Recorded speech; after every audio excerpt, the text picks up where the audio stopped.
Blog Talk Radio. Michiamo Afurakanu Afuraitkaitnut Neye AKANFO NANASOM Da Medinde Odwirafo Kwesi Nehem Ptah Akan. Aakhuamuman Amarukai Sefi Mu Odwirafo. That means greetings to all Afurakanu Afuraitkaitnut people, meaning Africans, black people. Today is AKANFO NANASOM Day, Ancient Authentic Akan Ancestral Religion Day. My name is Odwirafo Kwesi Nehem Ptah Akan, Odwirafo of the Aakhuamuman Nation in North America. Yet I say we thank you once again for tuning in to the show. We're going to post a couple of links in the chat room dealing with what we're going to be covering tonight. And for the individuals on the phone line, if you have a question or a comment, just hit the number 1 so we can see that your hand is raised. If you have a question or a comment in the chat room online, of course you must log in with the username in order to interact in the chat room. And if you don't have a username, you can create one in Blog Talk quickly, and therefore you can comment. Okay, so we're just putting a couple of links up in the chat room right quick, and we want to make sure. So in the promo for the show, when we talked about the different articles we would be dealing with, all of those articles can be found on different pages on the website. The Nanasom page, the AKANFO Nanasom page, a number of different pages, so they're in different places just in case people don't see it on one page, they'll see it on the other page. So we placed the Nanasom link in the chat room. We also placed the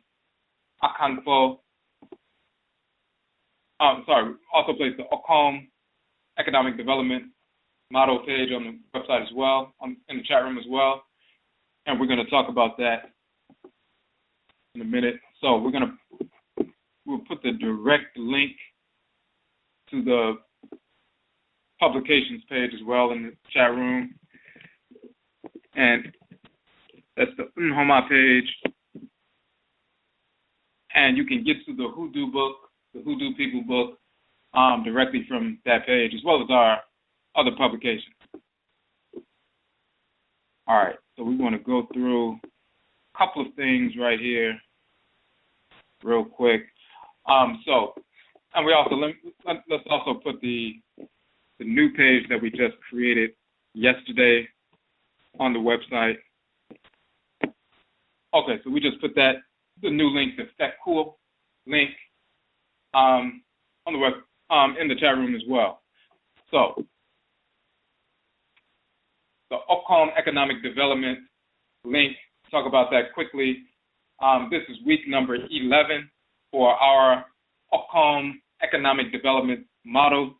What we are doing is we're targeting one Afuraitkaitnut business, organization, or institution per week for 52 weeks for capital infusion.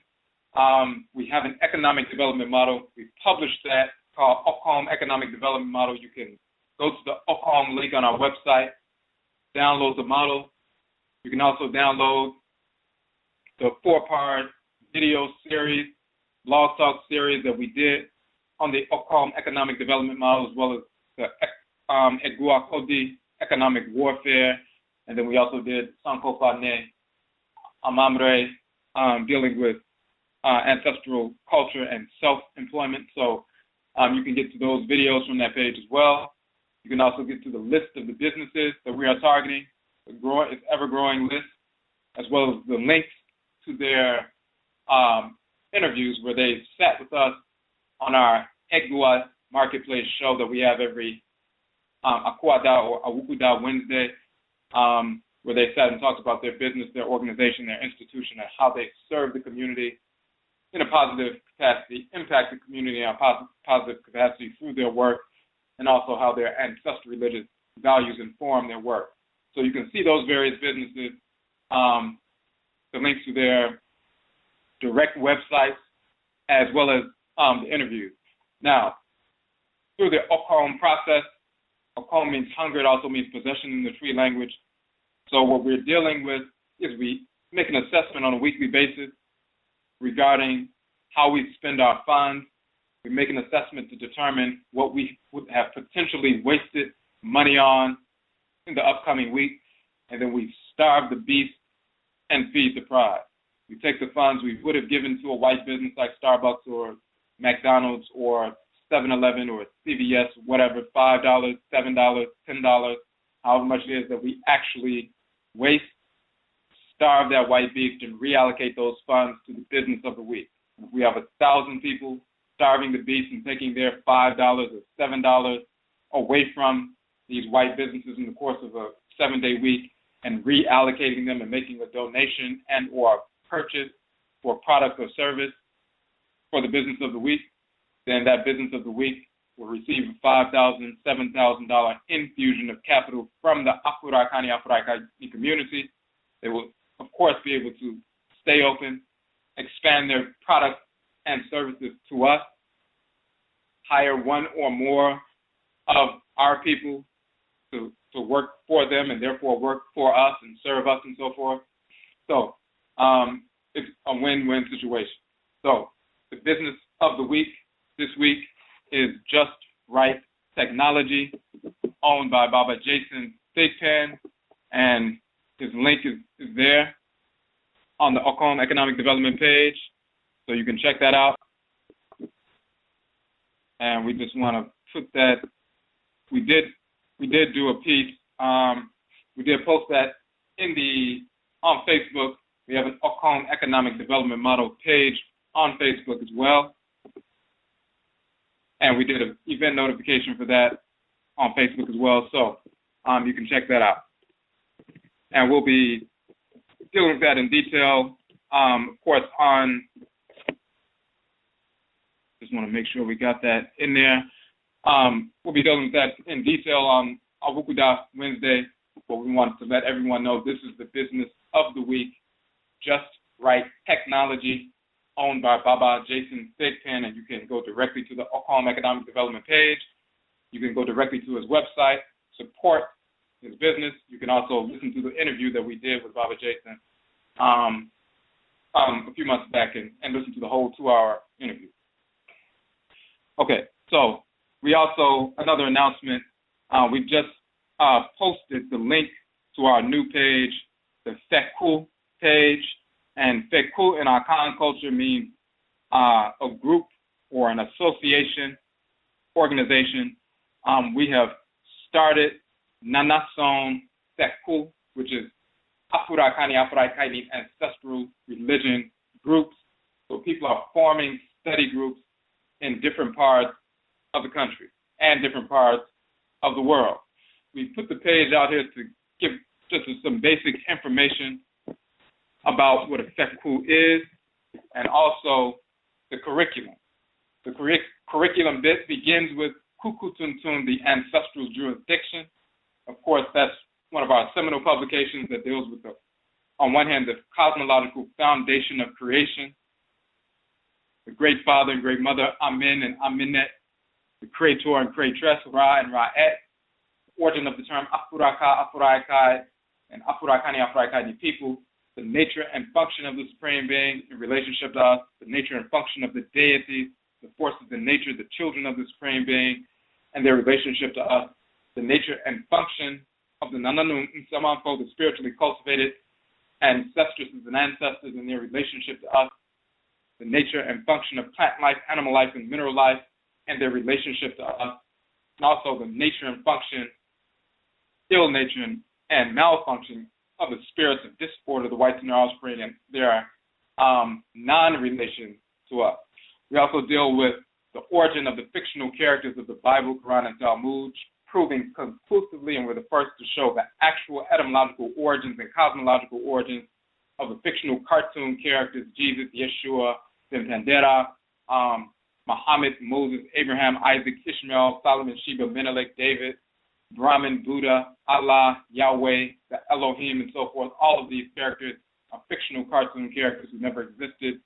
of any race or in any form at all. So we go into detail about that in the Kukutuntun that lays the foundation for Afurakanu, Afuraitkaitnut, ancestral religious practice in general, reorienting us back to reality, talking about Ma'ah and Ma'at, divine law and balance, male and female forces of that, also talking about divine hate, the two poles of divine order, law and hate, expansion and contraction. So we get into that in the Kukutuntun, that lays the foundation. And then we have the whole curriculum for Nanasom, Teku, Afurakanu, Afuraitkaitnut, ancestral religion study groups. So people are forming study groups. Now you have a resource, a page, and we're going to add more information to the page, like other study resources and so forth. But right now we have the basic information about what a Teku is. You can form one. Whoever in the community would like to form one, of course, you can form them at any time with one or more people, of course. When you go to the page, you can get that detailed information. And then you can also see the curriculum.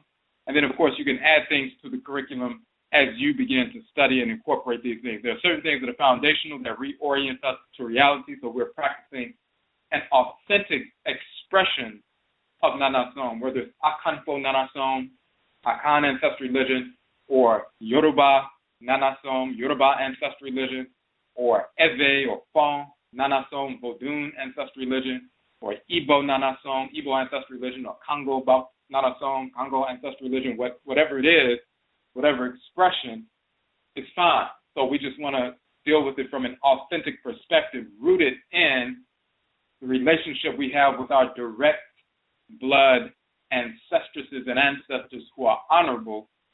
So our culture is inborn and innate and transmitted to us transcarnationally through successive incarnation and reincarnation, through bebra, through rebirth. So it is our ancestresses and ancestors who are related to us by blood, who were assigned to direct us and assist us pre-incarnation by the Supreme Being. And also the Abosom, or Orisha, or Voodoo, the divinities that were born into the world with us, no matter where we are in the world. That includes the Western Hemisphere, where we were forced to migrate, forced through the Musuo Kessier, the great perversity, the enslavement era. Even though we were forced over here, we were still born, even before you get into the womb. You're assigned forces in nature to assist you and empower you to execute your function, and you are assigned Nananom Nsamanfo, spiritually cultivated ancestresses and ancestors to guide you from your direct blood circle. So when you're born into the world, you have a culture that came into the world with you. So when people say, well, when someone's born, they don't have a religion, they don't have a culture that comes from indoctrination, that's false. We are born into the world with a culture. We are Nsamanko, we are spirit ancestresses and ancestors who have lived before and have returned through Bebra, rebirth, reincarnation, to live once again. And we have the same culture that we had connected to our spirits in the past. We come into the world with that. So we're not dependent on anyone outside of our blood circle to teach us the culture. They can give us information, of course. You can get information from different people you're related to, or people on the continent, or people in the Caribbean, or people in the Western Hemisphere in general. But you learn the culture, the authentic culture, directly from your direct blood ancestresses and ancestors who were assigned to you pre-incarnation. And anyone gives you information that does not comport with your direct blood ancestresses and ancestors, then you reject that information. So we deal with that. So with the Feku, the groups, the foundational principles dealing with the Kukutuntum and the Uben Sheng and Wabojira and Nanasom and so forth, that curriculum is dealing with Maranechi, divine law and divine hate, and Afuraikai, the origin of the term Africa, so we know exactly who we are, our relationship to Ra and Ra'et, the creator and creatress, and Ka and Kaet, the soul, divine consciousness, male and female forces of divine consciousness and so forth, children of Amen and Amenet, or Nyamewa, Nyame. When you get that detailed information through this curriculum, then, of course, your study of your specific expression of Nanasom will be enriched fully, whether it's Yoruba, Akan, Ebe, whatever it is. So we have this curriculum, and for those who found, established Nanasom Feku, Nanasom study groups, the softcover versions of these publications you can get at a discount, the 30% discount. And we have a special, on that page, we created a special PayPal button specifically for those who start groups, and you can order the softcover versions of the book. Like the first book is Kuku Tuntun. You can order that, of course, for 30% off. You get the wholesale price. And you can do a couple of things. You can order the first 10 copies of the book, for example, for people who are in your group. Or you can do a couple of things. You can order them, of course, at 30% off, and then you can sell them at retail price to generate income for yourself, and then you're informing people at the same time. You can also become a distributor, no Quadifo. We have that program in place, and some people just want to become distributors of our book so that they can purchase wholesale and sell them retail. They purchase them wholesale, 30% off, and sell them retail, and that way they can generate money for themselves as a business, as an entrepreneur, working for yourself. You're not working for us, but you are independent, generating income for yourself while serving the community and benefiting the community, uplifting people in the community, and empowering people in the community to make better decisions and transform their lives in a positive capacity while you're generating income at the same time. So some people are just no Quadifo distributors. We'll become that, and we need distributors in all different parts of the country and different parts of the world, as a matter of fact. We have a few people who are distributing right now. Well, wherever you are and you don't see this information out there, then you can be a distributor right there. But you can also, order the books wholesale for your study group. So all of that information is on the FECU page. We put the link in the chat room. All right. So now we're going to get to information that we're going to be dealing with tonight. So this is AKANFO NANASOM, Ancient Authentic, Akan Ancestral Religion. And of course, for example, on Abinada Tuesdays, we have Ojira, which means purification. And we deal with Nanasom, Afuraitkaitnut, Ancestral Religion in general, as it relates to every aspect of our lives and impact every aspect of our lives. And we purify, Jira means to purify, information with regard to our expression of ancestral religion and culture, because there's been a great deal of corruption. On Joada, Monday nights, we deal specifically with the Akan expression of ancestral religion. Number one, of course, because we are Akanfo, we are Akan people.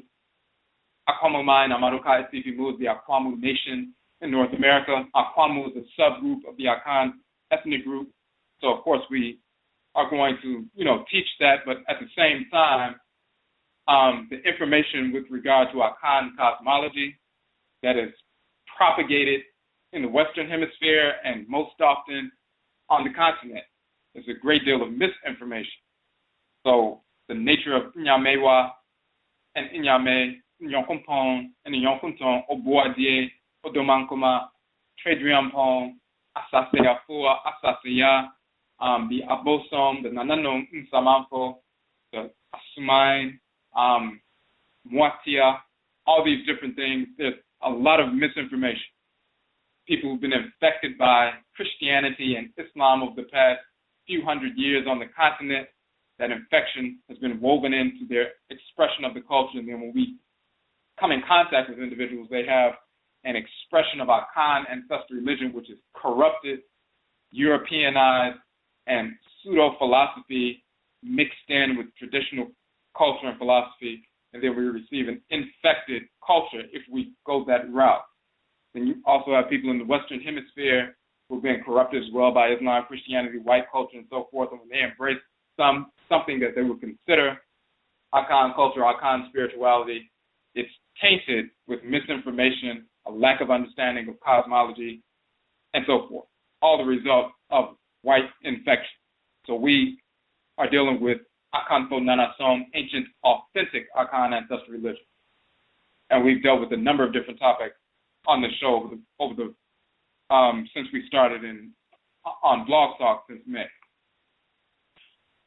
So what we're going to deal with tonight is NKOMMERE, Ancestral Shrine Communication, and Liberation. So there is an intersection between ancestral communication and liberation. When we deal with Nsamankom, or ancestral communication, when we understand the nature of the relationship of the Nananom Nsamanfo, the spiritually cultivated ancestresses and ancestors, to us, what role do they play in our lives? What role do the abosom, the forces of nature, play in our lives? And what role, what responsibilities do we have?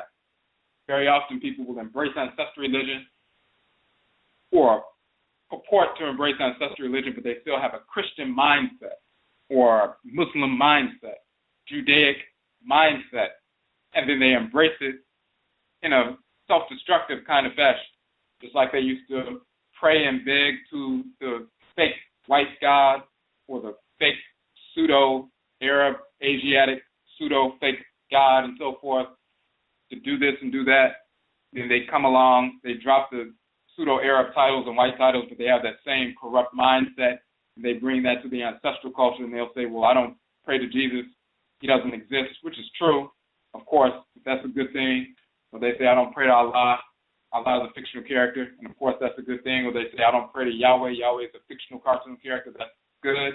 So they turn right around and they just replace those fictional cartoon character deities, Yahweh, Allah, and Jesus, and they'll just say, I pray to my ancestors.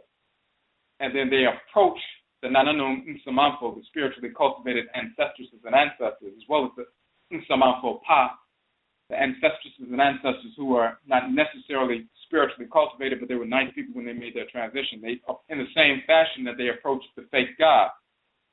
And if something is going wrong, they just beg for assistance, and they call that ancestral religion. And when things are not going wrong, then everything is fine. But when there's a crisis, then they just beg for, the ancestors to take care of everything. And if things work out, then they say, look at what the ancestors have done for me. Just like they used to say, look at what the fake God Jesus did for me, or look at what Allah did for me. So they don't have an understanding of what is the role of the Nananom Nsamanfo. They have a specific role, and it's finely demarcated by the Supreme Being, by Nyame wa Nyame. The Abosom have a specific role, and that's laid out by Nyame wa Nyame, the Great Mother and Great Father of the Supreme Being.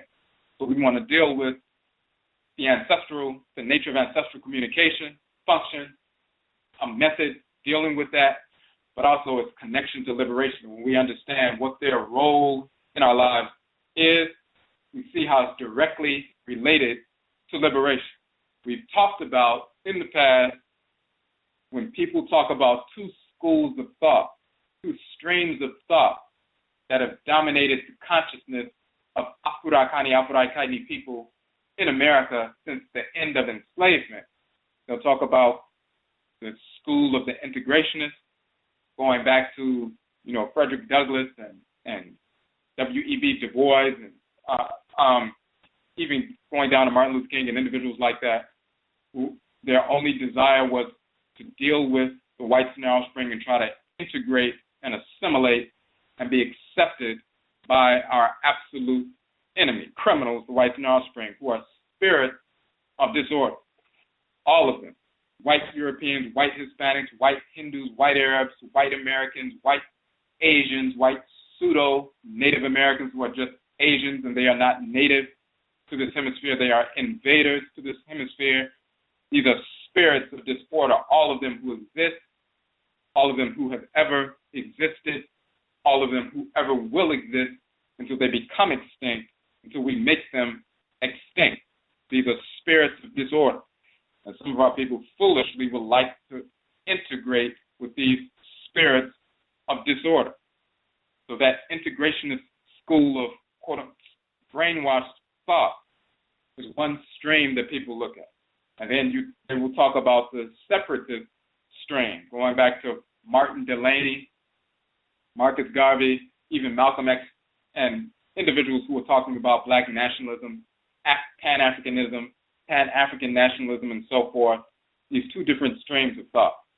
Now, we've talked about, and we have a broadcast, the broadcast Akhan 100, our 100th broadcast called Nanasom Rising. We dealt with the reality that those two streams of thought are two sides of the same coin. And that coin is that neither one has liberated our people.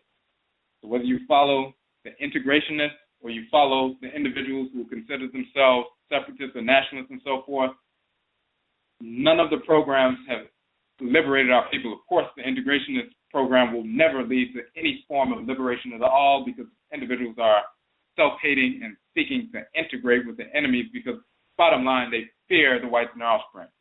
They feel inferior, and they would like to integrate with our enemies because they fear them. And they cover up that fear of them by talking about unconditional love and justice and embracing one another and equality and egalitarianism and everything else. But in reality, they fear the whites and their offspring. They see themselves as inferior, and they would like to integrate and assimilate with them. People who have some sense recognize we are not inferior to them, we are superior to them. We have no desire whatsoever to integrate with them at all. Just like the cells in your body have no desire to integrate with the cancerous cells that develop within the body, they only seek to exterminate the cancerous cells to maintain the integrity of the body. They don't want to become like the cancerous cells and walk arm in arm with them. However, if your nationalism is rooted in, number one, if you're a secular nationalist, then you're really not a Pan-African nationalist or a black nationalist. You're still embracing white culture, and you don't even realize you're embracing white culture. Or if you're a Messianic nationalist, embracing Christianity, embracing Islam, embracing the idiocy of Moorishism, embracing all these pseudo-white doctrines, even if you blacken up these doctrines and say Jesus is black and Muhammad is black and all of this nonsense, these characters, of course, didn't exist. Whether you're a secular nationalist, you're still embracing white culture in blackface. If you're a Messianic nationalist and you're embracing pseudo-religious practices, even though you seek to blacken them up, you're still embracing white culture in blackface. If you embrace some form of atheism or socialism or, thinking that just simply being anti-imperialist, anti-capitalist, that is the key to it all, you're embracing white culture in blackface. And this is why we talk about this as two sides of the same coin in reality. The integrationists and separatists look different, but they're two sides of the same coin because they're still embracing white culture on some level. Very often, nationalists blackening up white culture, whether it's Messianic nationalism, secular nationalism, including so-called atheism, blackening these things up, still trapped in white culture. And because you're trapped in white culture, you dispossess yourself of the capacity to see and perceive divine order, the order in nature, and how you fit into that. And when you recognize the order that governs the sun, moon, the cycles of life, the planet, your organs, your organ system, our ancestral religion is an expression of that order. And we attune ourselves to that order, including our divine immune system. And when you embrace the divine immune system, the forces in nature that regulate immunity, then you're embracing divine hate, rejection of disorder. And it is that allows you to break free from the mindset that you're controlled by, the whites and their offspring mindset that they have forced on us, and we can strategize and free ourselves from this condition. So the integrationists and separatists, whether they're secular nationalists or Messianic nationalists, two sides of one coin, but there was another coin that we talked about. That other coin is the group of black people who actually affected what everyone else is talking about.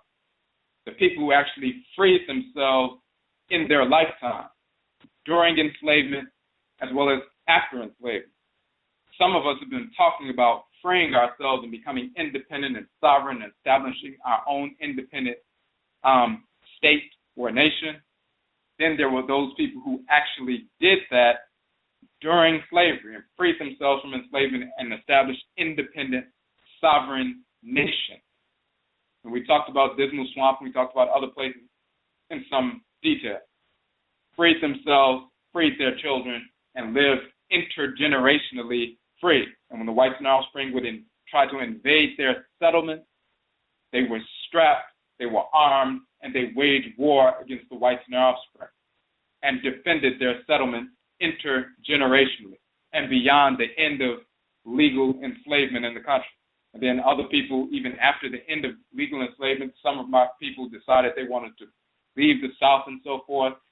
Some migrated to the North to get jobs and so forth. Other people decided to establish independent black towns and defended those independent black towns. So that was another form, another expression of that kind of independence. But the people who freed themselves from enslavement, whether it was in the Caribbean, in South America, in Central America, as well as North America, people who embraced their ancestral religious tradition, attuned themselves to divine order, continued to practice different forms, expressions such as Hoodoo, which is the Akan tradition in North America, or Juju, the Yoruba tradition in North America, or Vodou, the Fon and Eve tradition in North America and so forth, the Gullah Geechee culture, Angola and Igbo traditions and Congo traditions in North America and so forth.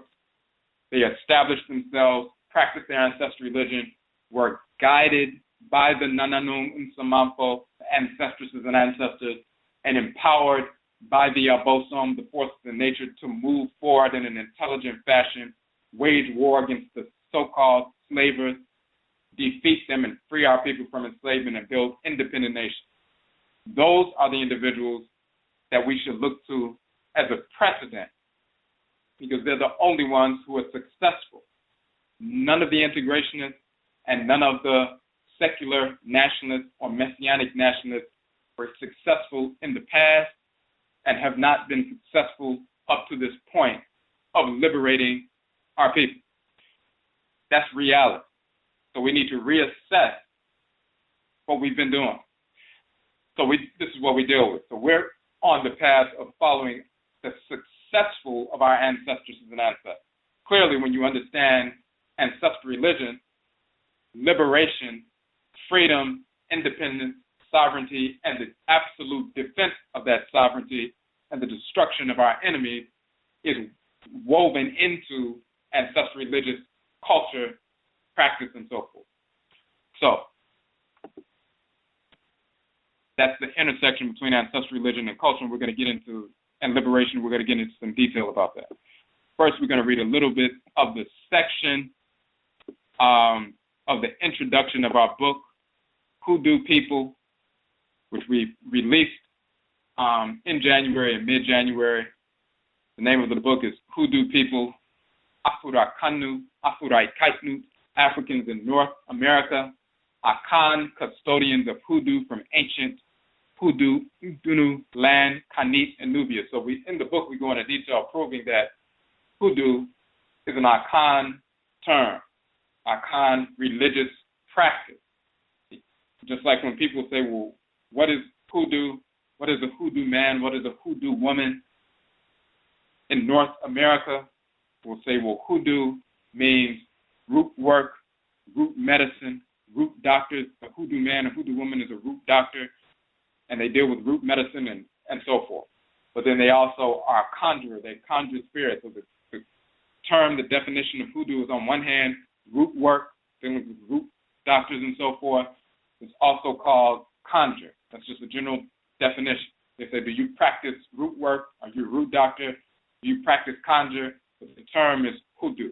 Where does the term Hoodoo come from? It has nothing to do with any Irish people, which is some crackers have been trying to promote the idea that Hoodoo comes from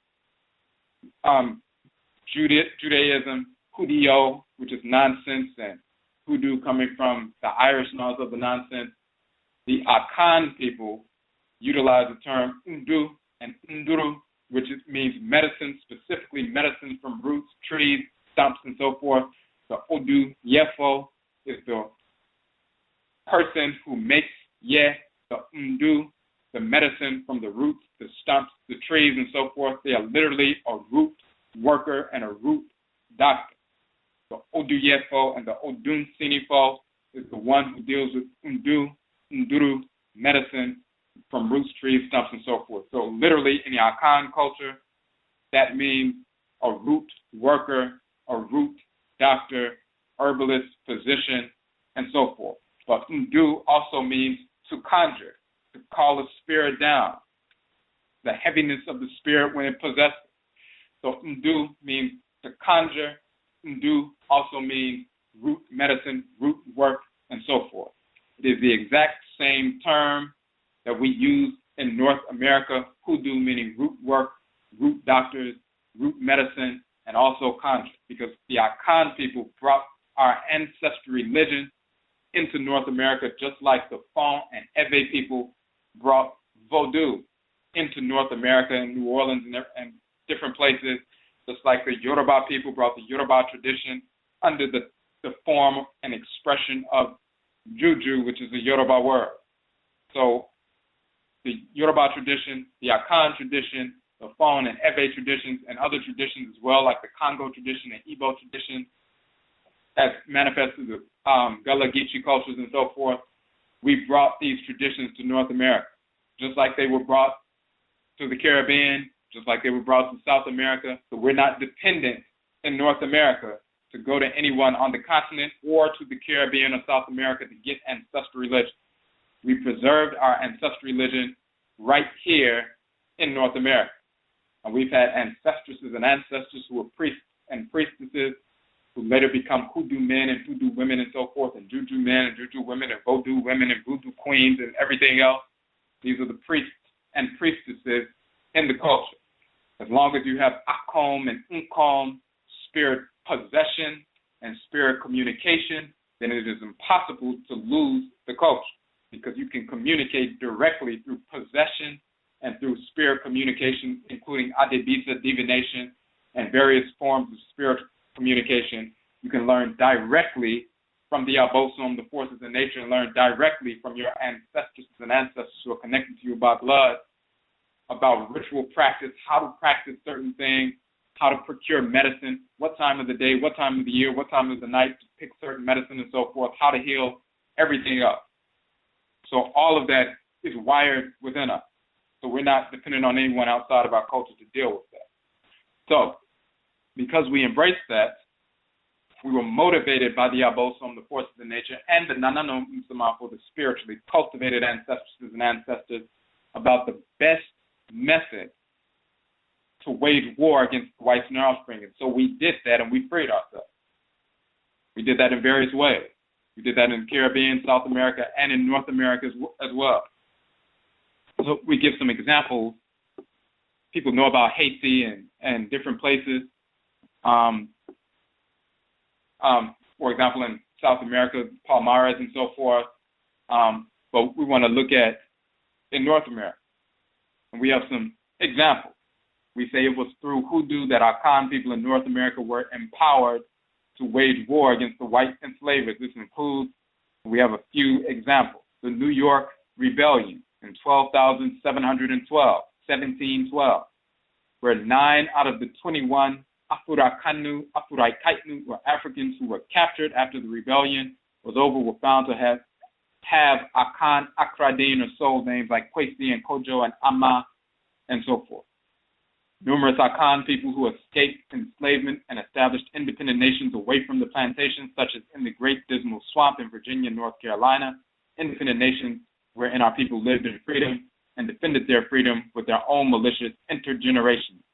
The Great War waged by Okunfo Yao, Warrior Yao, also called Nat Turner, in Southampton, Virginia, which resulted in the massacre of numerous white enslavers. His paternal grandmother was Akan. The freedom movement of Nana Araminta, Harriet Tubman, who led hundreds of enslaved Afurakanu, Afuraitkaitnut, Africans to freedom. Her descendants have confirmed Akan's ancestry via DNA. The great uprising plan by Okunfo Telemake, or Warrior Telemake, Denmark Vesey, He organized over 1,000 Afurakanu, Afuraitkaitnut to revolt against the white slavers in South Carolina, one of the largest organized revolts in the true history of America. Okunfo Telemake was reported to have been Kuramanti or Akan. And when we had people like Okunfo Yao, Nat Turner, Okunfo Telemake, so-called Denmark BC, the other Okunfo warrior called, also known as Gabriel Prosser, organizing, was because of these organizing events, because of the massacre of the whites in Arab Spring, that we forced the whites in Arab Spring in North America to accept emancipation and abolition. If it wasn't for us killing the whites in their offspring, powered by our adherence to our ancestral religion, when you embrace your ancestral religion, you don't obey the whites in their offspring any longer. You don't obey the slave master. You only obey the Abosom and the Nananom Nsamanfo, and you plot out a way, a plan to eradicate them, to exterminate them. And once that plan is plotted out, to move on it, and that's exactly what our people did. So they understood that once we embraced our ancestral religion, there was no more obedience. All we were going to do every day, every moment of every day was plot and plan to kill them and exterminate them. And that includes not only stealing weapons, taking weapons, and using them against the whites in their offspring, but also using our knowledge that we gain from the Nsamanko of plant life and mineral life, going into the forest, going into the woods, procuring plant life and mineral life, making the proper combination, and poisoning the food supply, poisoning the water supply to create illness within the whites and their offspring so that we could slaughter them, so that we can rout them. And that's exactly what our people were doing. The whites and their offspring feared that, and they fear it now. And this is why they don't want you to be involved in ancestral religion. Because once you get involved in ancestral religion, you're guided by your Nananom Nsamanfo, your spiritually cultivated ancestors and ancestors Diaboson. You do the same thing that George Washington Carver did with regard to transforming agriculture, as we always say. Him stating that he went into the forest, into nature, and communicated with the spirits in nature, learned what he needed to learn, and then went into the lab to replicate what he learned directly from the spirits in nature, and transformed agriculture, created hundreds of products from sweet potatoes and peanuts and so forth. We have that same capacity to attune to those spirits in nature to find out what chemical and biological weapons of warfare can be manufactured, hundreds of products from all kinds of plant life, not just hundreds of products from sweet potatoes and peanuts to nourish people, but hundreds of combinations that can take the whites and their offspring out, learning directly from the spirits of nature. So the whites and their offspring don't want us to embrace ancestral religion because then we don't obey any longer. We don't obey the fake white God, the fake Arab God, the fake Jewish so-called God, and so forth. We only attune to our own forces in nature and the real Great Mother and Great Father Supreme Being. That is the intersection between liberation and ancestral communication. We get that guidance, proper guidance, because they have a better vantage point of what the whites and their offspring are doing, what they are plotting on, how they are going to try to rebut or, repel our advances, and then we can make plans in advance to get around their response to us and crush them. We have an extra set of eyes or sets of eyes. So this is the key with regard to that. And this is why the people who embraced ancestral religion, they were able to end enslavement, not only in places like Haiti and Brazil and so forth, but even in North America. It is totally based on the people who embraced ancestral religion, which brought that institution, that corrupt institution of enslavement down.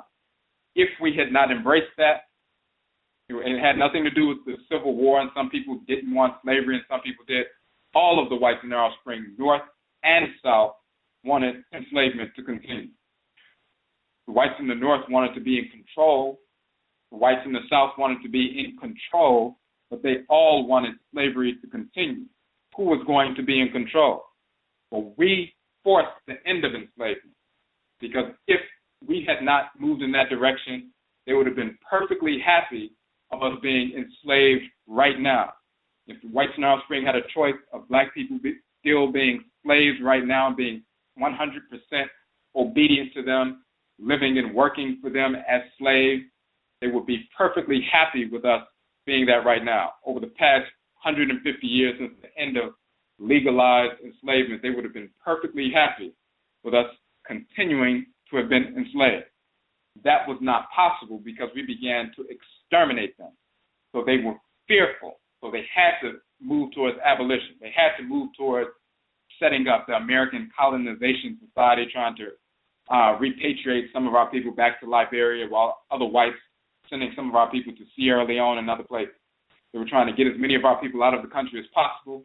And then the people who remained, they tried a brand new form of enslavement. They couldn't physically enslave us anymore because we began to kill them.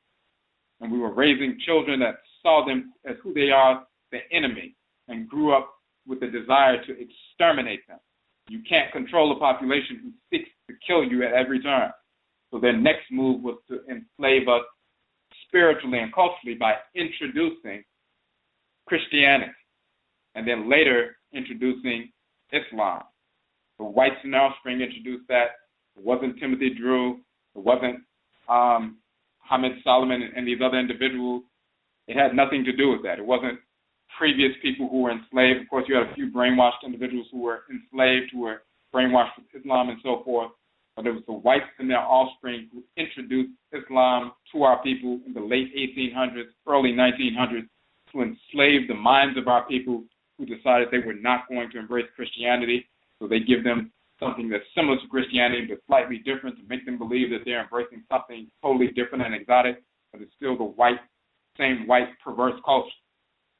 So that was their next move. They couldn't enslave us physically anymore because we began to kill them. Now they have to try to enslave us spiritually so that they can have a longer lasting enslavement. They started that process as the brother Kamal Makesi Tahuti in his book, How to Make a Negro Christian, document Reverend Jones dealing with the religious instruction of the Negro. Because after what they call the Nat Turner Rebellion, the war waged by Okunfo Yao, they were so fearful all throughout the South that they were like, we're going to have to move towards Christianity to enslave these people's minds so they can believe that the God made them slaves, and if they fight against us, they're fighting against the fake God. So they began that process in earnest after Okunfo Yao's war against the whites in our offspring and his massacre of the whites in our offspring. And then you also have these colonization societies and abolition really picking up and so forth. So that's the key. The key to our freedom in North America, freedom from enslavement, were the people who practice ancestral religion. The same is true in the Caribbean and South America. So that's the intersection between ancestral religion, ancestral communication, and liberation. So, and we deal with that in the introduction of the Hoodoo book, and then the book itself is going into detail proving the Akan cosmology in connection with Hoodoo in North America, and then showing also the term Undu, meaning root medicine, and Undu, meaning to conjure and so forth, comes from ancient Khanit, Nubia, and Kamit, which is one of the titles of ancient Nubia, is the Undu and Udunu land, and the people, the Undu and Udunu people. So the Hoodoo people is the ancient Khanit people, ancient people of Nubia. The Hoodoo land is ancient Nubia. Then we migrated to the western part of the continent, reestablished Akan culture, and continued to practice Udunu medicine, Undu, conjure. And then some of us were forced into the Western Hemisphere and continued to practice Hoodoo medicine, root work, root medicine, and Hoodoo conjure communication with the forces in nature and the ancestresses and ancestors. So the book goes into detail about that, shows the Medusa, the hieroglyphs, and so forth that prove that conclusively, and everything else. And that's one of our 16 books. You can download the free ebook versions of all of our books, but then you can also deal with the softcover versions, which range between $8 and $11. The Hoodoo book is $9. All right, and of course the people, as we said earlier, who form Nanasom study groups, that's cool. You can get all of our softcover books for the group price, the wholesale price of 30% off. All right, so let's get into method. We're going to deal with NKOMMERE So we want to show that, first we want to show the intersection between ancestral communication and liberation. Now that we understand that, understand the difference between the secular nationalists, the messianic nationalists, the integrationists, which are two sides of the same coin, and then the totally separate coin of those who practice Nanasom, different expressions of Nanasom, who actually affected what we have been trying to achieve for over 150 years, which was liberation, freedom, independence, sovereignty, and the defense of that sovereignty. All right, now we're going to deal with the method. We're going to deal with our publication in NKOMMERE, Ancestral Shrine Communication. We first published this in this form in our journal. We had a 4-part series. We have published 4 journals called Afuraitkaitnut, Nananom NHOMA, the Nanasom, Afurakanu, Afuraitkaitnut, Ancestral Religion, Nananom NHOMA publication.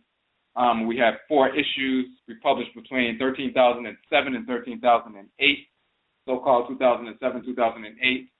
Of course, we're in the midst of a 26,000-year cycle, astronomical cycle, hence the beginning of the years, 13,000. Of course, we don't track time based on a fictional cartoon character, Jesus, who never existed. So in 13,007 into 13,008 is when we published the first 4 issues, and this article is from that, from the first publication, volume 1. And those 4, of course, you can also download from our website. Okay, give me 1 second, and then we're going to go through that.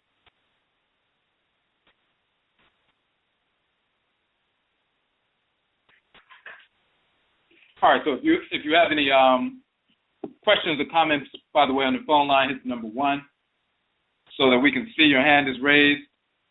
And if you're in the chat room, if you are logged in as if you're logged in with a username, you can interact. If you're a guest, you can't interact. You have to log in order to comment in the chat room. All right, so we just want to go through the chat room real quick to make sure we didn't miss anything. We're going to get started with the NKOMMERE section.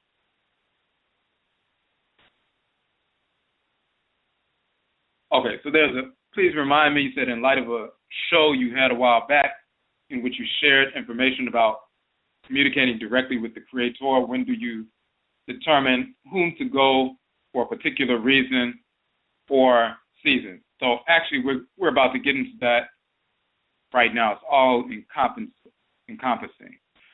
when we start dealing with this ancestral communication. All right. So, and we're going to put the link back in the chat room once again for the people who didn't see it earlier. The NKOMMERE link. All right. First part, saying Ahojira, that was the section of the journal we're dealing with, which means self-purification. So, Nanasom, Afurakanu, Afuraitkaitnut, or African ancestral religion. And of course, by the way, for those who are new, Afuraitkaitnut is the origin of the term Africa. And we've published a book of that name, proving conclusively that the term Afurakas, from which the term Afrika, or Africa, was corrupted, does not come from Romans, it does not come from Arabs, it does not come from Hindus, it does not come from Phoenicians, it doesn't come from any of these other groups. It comes directly from our culture, and we show the actual terms actually on the front cover of the book and throughout the book in the Medutu, in the hieroglyphs of ancient Kamit, and it's part of the cosmology. Afuraitkaitnut is the land of the Creator, the land of Afura, the Ka of Afura. Afura is the title of Ra, the Creator. Afurait is the title of Ra as the Creatress. So the Ka of Afura is the land of Afura. Afuraka, the land of the Creator.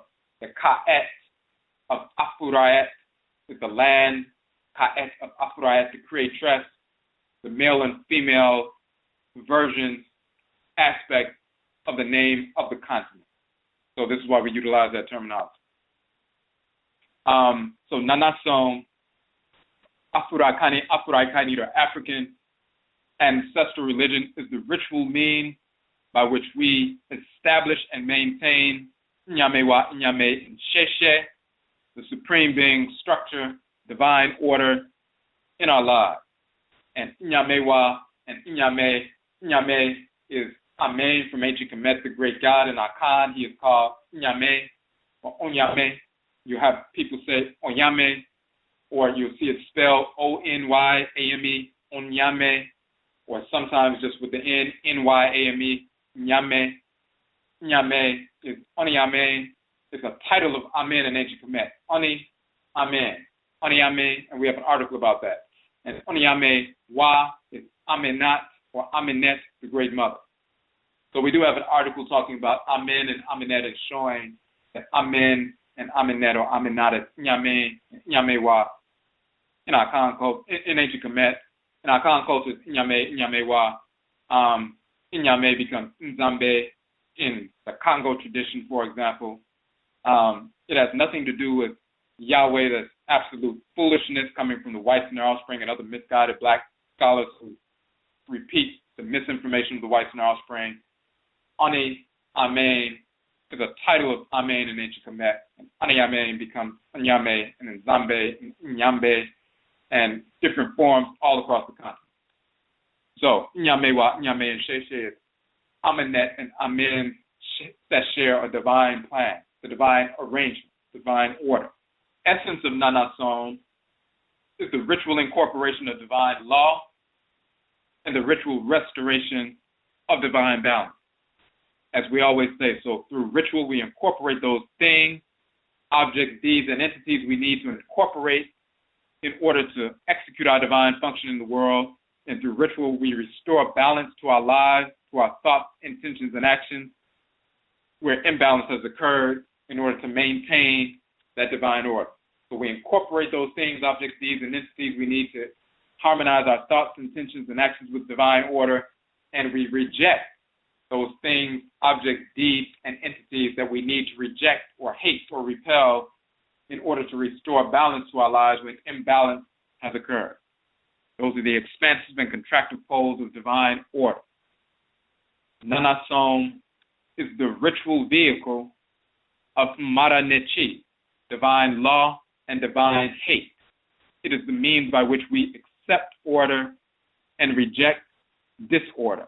And again, Mara Nechi, law and hate, the two expansive and contractive poles of divine order. Ma'a and Ma'at, the male and female forces of divine law and balance. There's the Abosom, the goddess Ma'at, and then the male divinity Abosom Ma'a. They are the expansive and contractive poles of law and balance. Law and love is the same word in our ancient culture. And of course, we have our book, Mara Nechi, Divine Law, Love, and Divine Hate, where we deal with that. And then the contractive pole of divine hate, governed by Heru Behudet and Sechimar Sekmet, the male and female forces of contraction, divine hate, divine repulsion, the immune system and lymphatic system within the great divine body of the Supreme Being. So just like your immune system and lymphatic system destroys cancer cells in order to maintain the order of your body, Heru Behudet and Sechimar Sekmet, they're called Benna and Abena in the Akan tradition, and Ogun and Iyami Abeni in the Yoruba tradition. They're the male and female forces, Abosom Orisha Vodou, of divine hate, divine contraction, divine rejection, divine repulsion. They destroy disorder and its purveyors in order to maintain the integrity of the order of the universe. So the universe comes into being according to law, Ma'a and Ma'at, and it's maintained and sustained through divine hate, Herubehudet and Sekmet. The whites and our offspring don't want us to embrace divine hate because we will divinely reject disorder and the purveyors of disorder. And since they incarnate as spirits of disorder, we will divinely reject and repel them, and they will not be able to control us. So they have to teach us that hate is evil and wrong and negative and all of that nonsense, which is totally insane. Hate is divine. And in our book, we go into detail showing the etymological and cosmological origin of the term hate directly from ancient Kamit. and the fact that hate is a word that comes from our languages, but it's also woven into the title of Heru Behudet and Sekhmet as the god and goddess of divine hate. And we go into detail about that, and we prove that conclusively. And this is one of the most important lessons we learn, because divine order itself is comprised of divine law or love and divine hate. You cut yourself off from divine hate, you cut yourself off of one half of the created universe, divine order. And that's what the whites and their offspring want us to do, so we can be imbalanced. When we're imbalanced and we don't reject, it's like shutting your immune system and lymphatic system down. Anything that comes into your system at that point will assault you, because you don't have a vehicle that repels viruses and bacteria and toxins and so forth, because somebody told you you shouldn't have an immune system or anything that's rejecting, repelling, hating, destroying disorder. That's a political ploy. It's criminal to teach people not to hate. We teach divine hate. It's always been divine. We talk about the god and goddess of hate, and we communicate directly with them, and they possess and communicate as they have always done. So, Nanasom, Afurakanu, Afuraitkaitnut, ancestral religion, the ritual incorporation of divine law, the ritual restoration of divine balance. You incorporate through law, you restore order and restore balance through rejection, through divine hate. And this is why we say it is the means by which we accept order and reject disorder. It is the ritual vehicle of modern and divine law and divine hate. The ritual centerpiece of Nanasom, Afurakanu, Afuraitkaitnut, ancestral religion for all Afurakanu, all Afuraitkaitnut, Africans, black people, is the ritual of Nsamankom, as it's called in the Akan tradition, or ancestral communication. The Saman is an ancestral spirit. Nsamanfo is the group of people, Fo, who are deceased ancestral spirits. Nsamanfo, it's like you have Akan, then AKANFO means Akan people. Nsaman, ancestress is an ancestor, an ancestor, an ancestress is a Saman, and Samanfo is the group Fo of ancestral spirits. Nsamankom, Kom means communication, spiritual communication. Nsamankom is ancestral spirit. Nsamankom, communication. The ritual centerpiece of Nanasom for all Afurakanu, Afuraitkaitnut people is the ritual of Nsamankom, or ancestral communication. Opening the lines of communication with the Nananom Nsamanfo, the Akan term for your spiritually cultivated ancestresses and ancestors, called Egungun in the Yoruba tradition, and Ubito in the Fon, Odunu tradition, and so forth. Communication with the Nananom Nsamanfo, opening the lines of communication with the Nananom Nsamanfo, is an act of maturity, for it demonstrates that the Afurakanu, Afuraitkaitnut individual understands Nyamewa, Nyame, and Sheshe, divine order, and the integral part that the Nananom Nsamanfo play in relation to us within this divine structure. Central to the ritual of Nsamankom, or ancestral communication, is the establishing of some form of NKOMMERE, or ancestral shrine, altar, or space. While the Nananom Nsamanfo are always connected to us wherever we are in the world, we do set aside time and a place for them in order to interact in a more focused manner. So we give the example. If you invited your great-grandparents to your home to have a conversation, you could possibly leave your great-grandparents in the front of the house while you went to the back room of the house to shout the conversation from back to front. While the great-grandparents, as invited guests, will be able to hear the shouted comment and will be capable of responding by shouting comments to the other room themselves, the conversation will be more meaningful, direct, and profound if everyone was in the same room. In this way, you would not only hear what your great-grandparents had to say, but would be better able to attune yourself to your great-grandparents' body language, energy projections, facial expressions, and so on. The same is the case with the Nananom Nsamanfo. The spiritually cultivated ancestors as an answer. While we can communicate with them at any time and any place, we establish the NKOMMERE to have a more direct communication with the Nananom Nsamanfo, a more focused communication with them.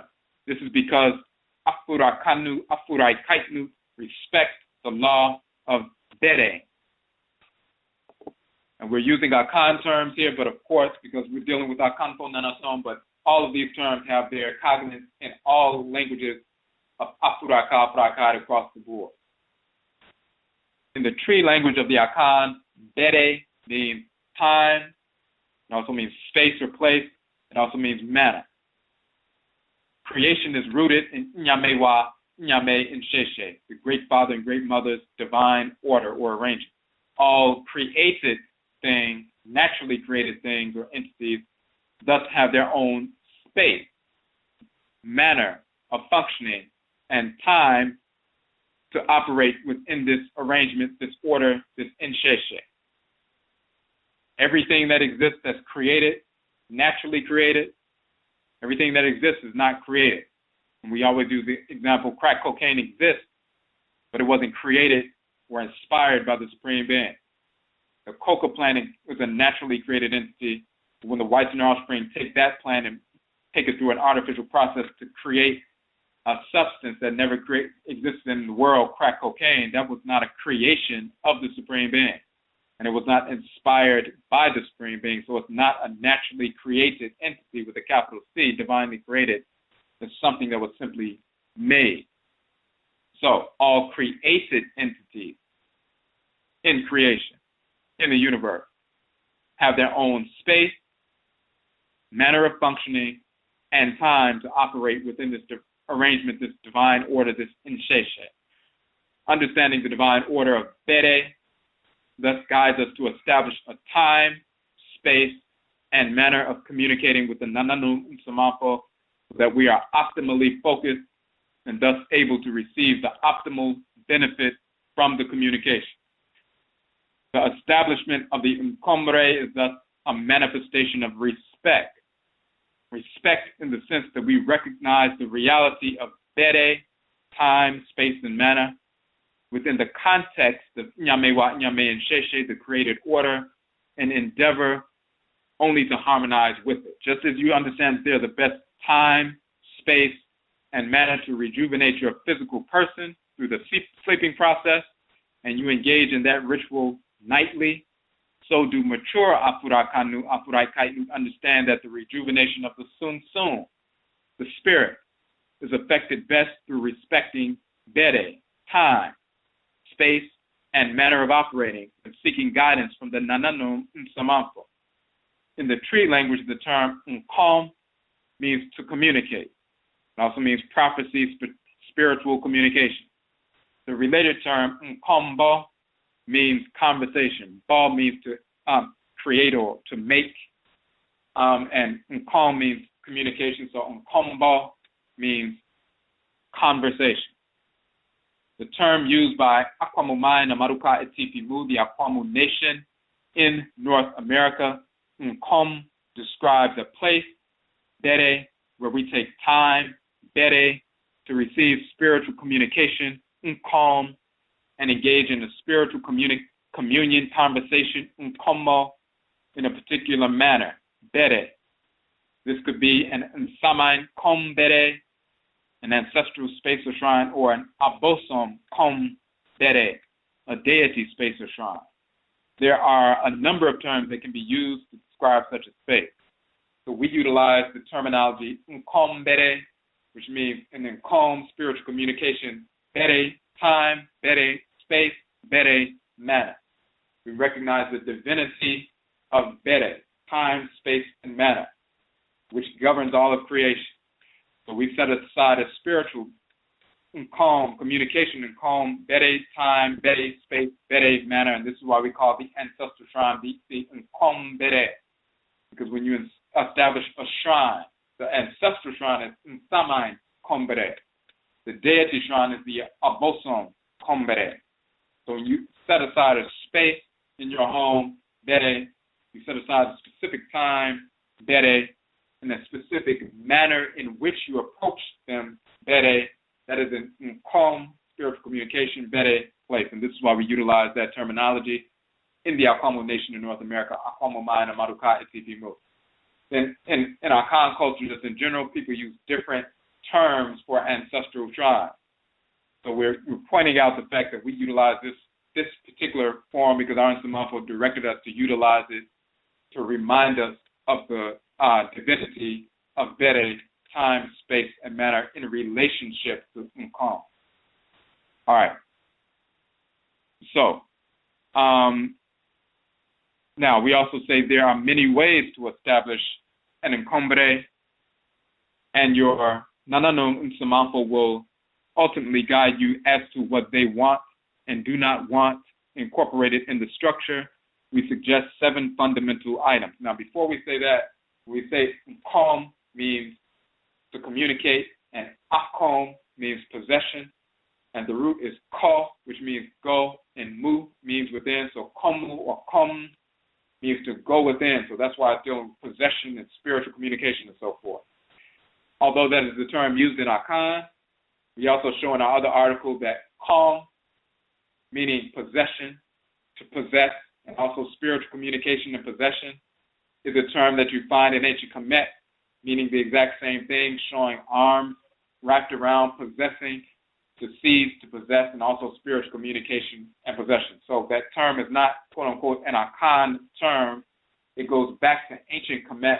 It can be found in the Medutu, the hieroglyphs, and it means the exact same thing. So this is an ancient term that we have continued to use for thousands of years. Of course, the Akan people migrated from ancient Khanit, ancient Nubia, reestablished Akanat civilization in the Empire of Ghana or Akana, and then migrated further to the forest belt regions to reestablish Akana or Akan civilization in today's Ghana and Ivory Coast regions, and then some of us were taken from there to the Western Hemisphere, and we continued Akana civilization and culture through, for example, in North America through Hoodoo, through Obia in Jamaica, through Kwesi in South America, in Suriname, which is the Akan tradition in Suriname. So we can trace a direct line culturally, spiritually, even linguistically, and genetically from ancient Khanit Nubia through West Afuraitkaitnut to the Western Hemisphere. So, of course, these terms you'll find in the language of ancient Kamit. So, getting back to, there are different ways to establish an NKOMMERE. Your Nananom Nsamanfo, these are your grandparents, your great-grandparents, your mothers, fathers, and so forth. These are your blood relatives.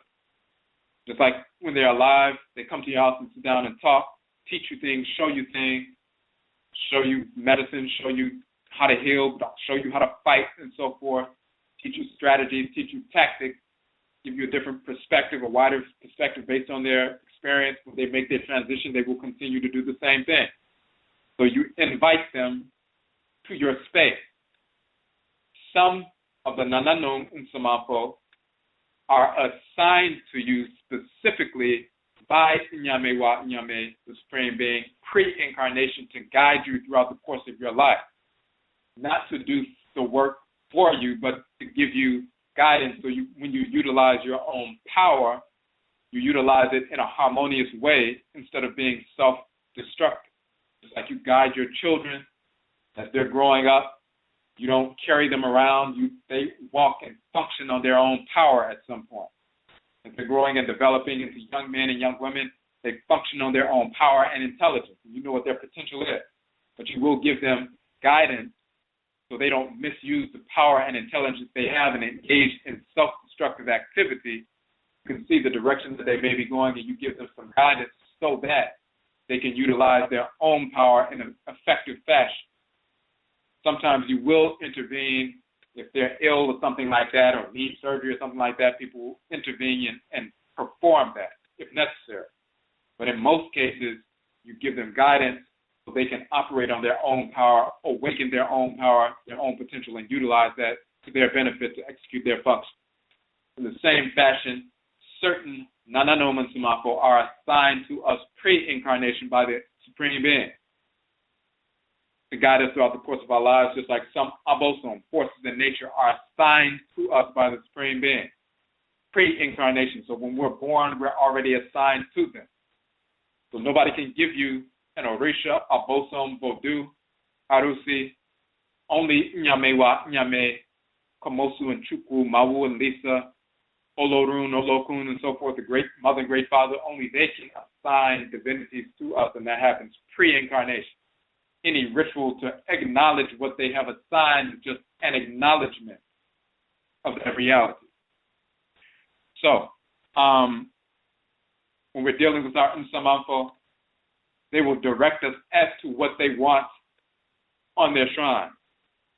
We give a basic breakdown here of basic elements you can use to establish a fundamental NKOMMERE ancestral shrine.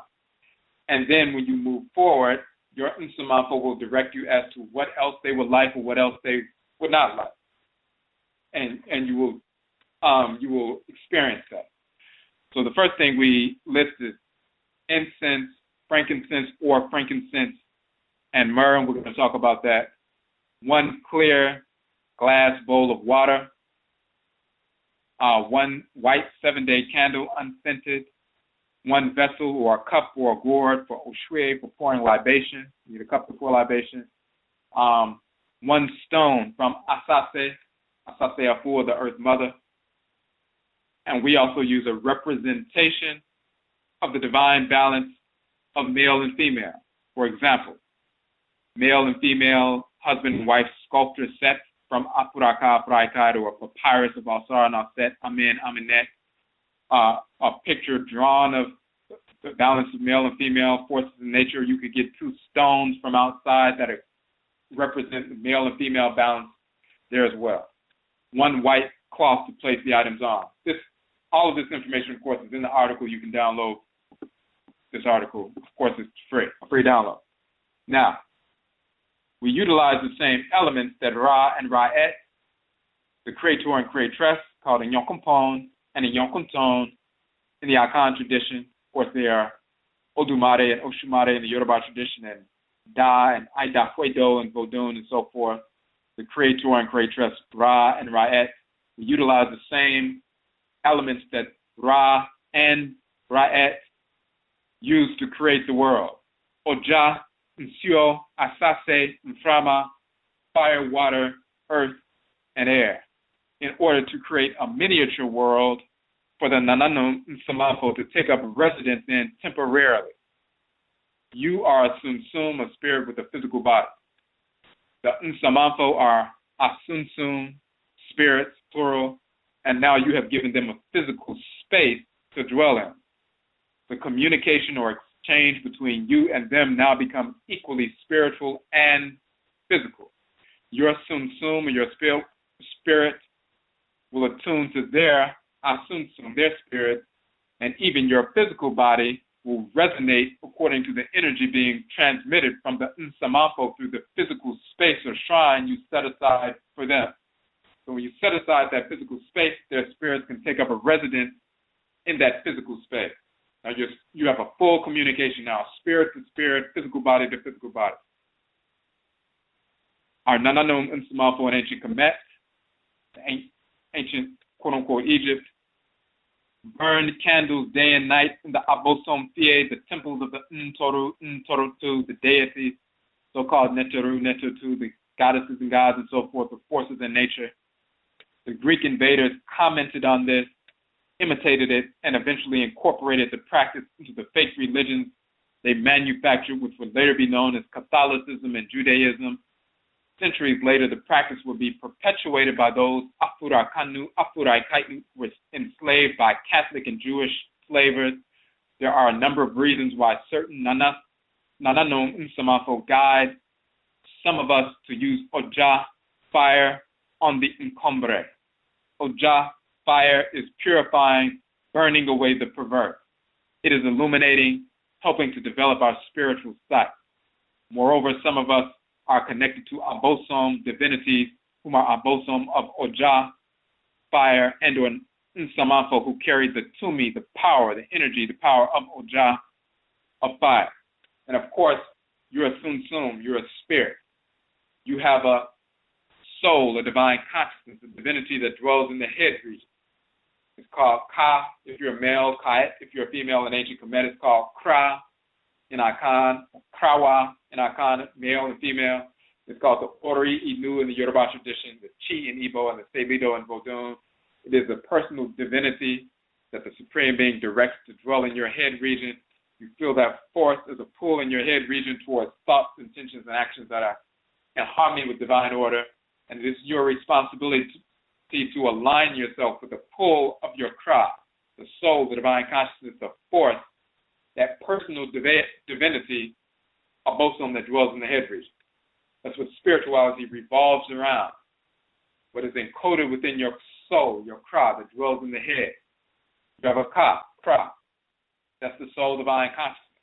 But you also have a Ba, and Ba'et, female, divine living energy, the Ba, called Bra in Akan, life energy.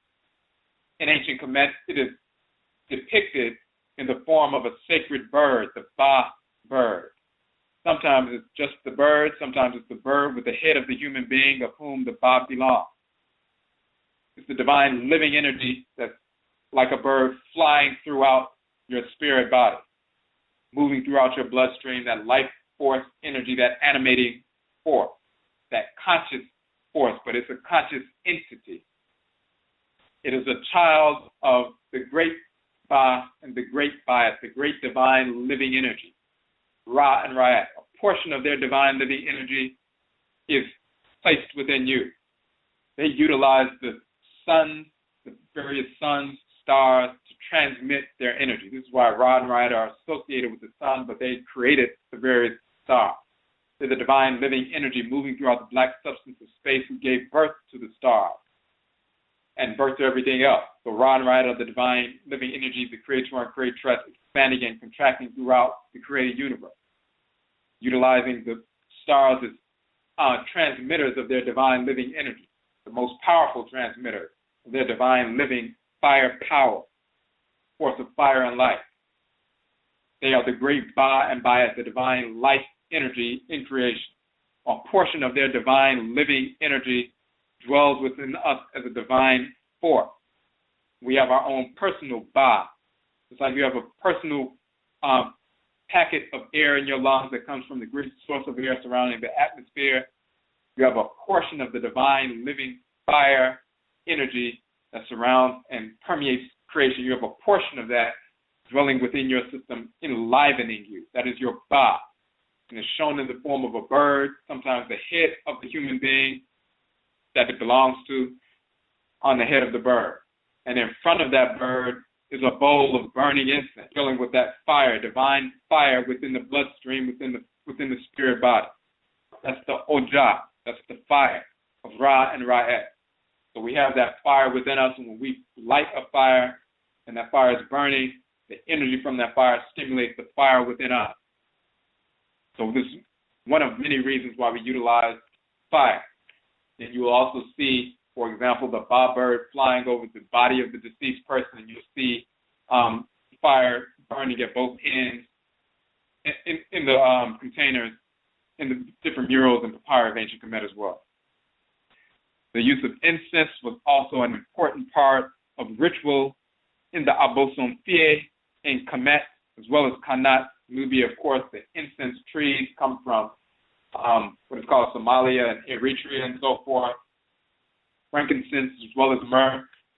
These sacred resin coming from these sacred areas south of ancient Kemet. Now, the general term for incense in the language of Kemet is Sa Ntoro, often written Sa Necha, but Sa Ntoro, which means to cause Sa or make divine, Ntoro. It is used to purify in order to make the area, objects, or individuals suitable for communication with the Abosom and Nananom Nsamanfo. At the same time, incense is a part of the evocatory or invocatory process, evoking the Nsamanfo, invoking the Abosom. It helps to provoke or call the divine, the Abosom, and Nananom Nsamanfo to come forth. Sometimes people will say, well, incense is something that, people just started utilizing when they came in contact with the whites and offspring that's enslaved. Alsar is called Anti.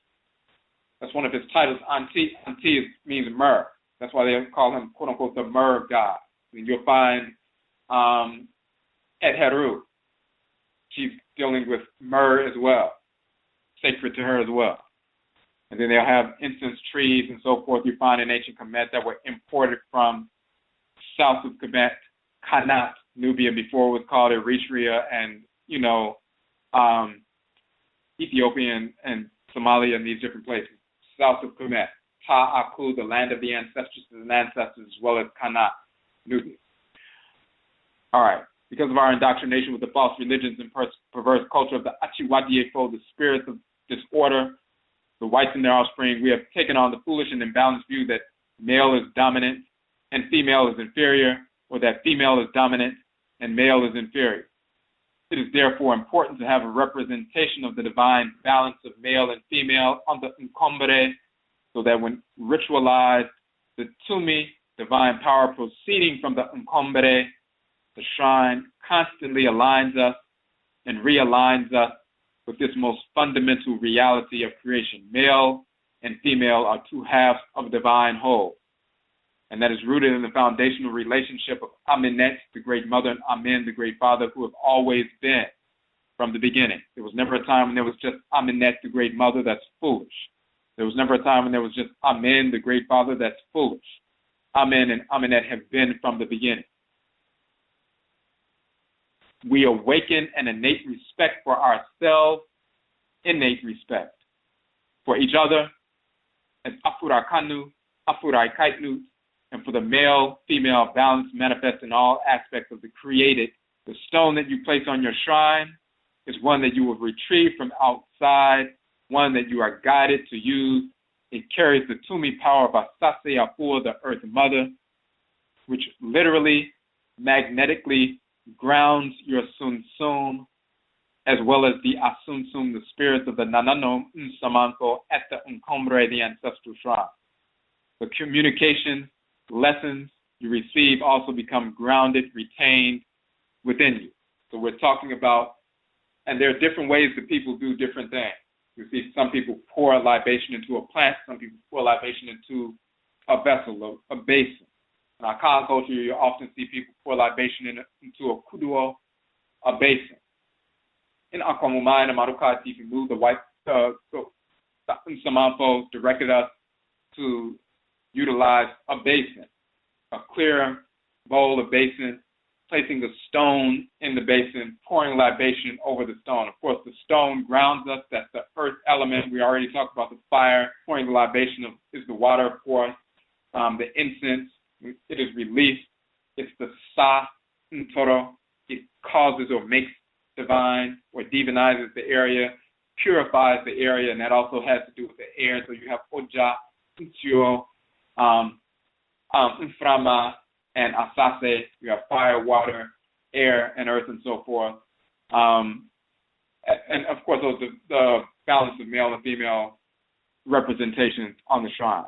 But those different things are pulled together. The stone also, when you're pouring libation, putting the stone at the bottom of the bowl, of course, and begin to pour libation, you're engaged in the replication of the ritual process, the recreation of the universe.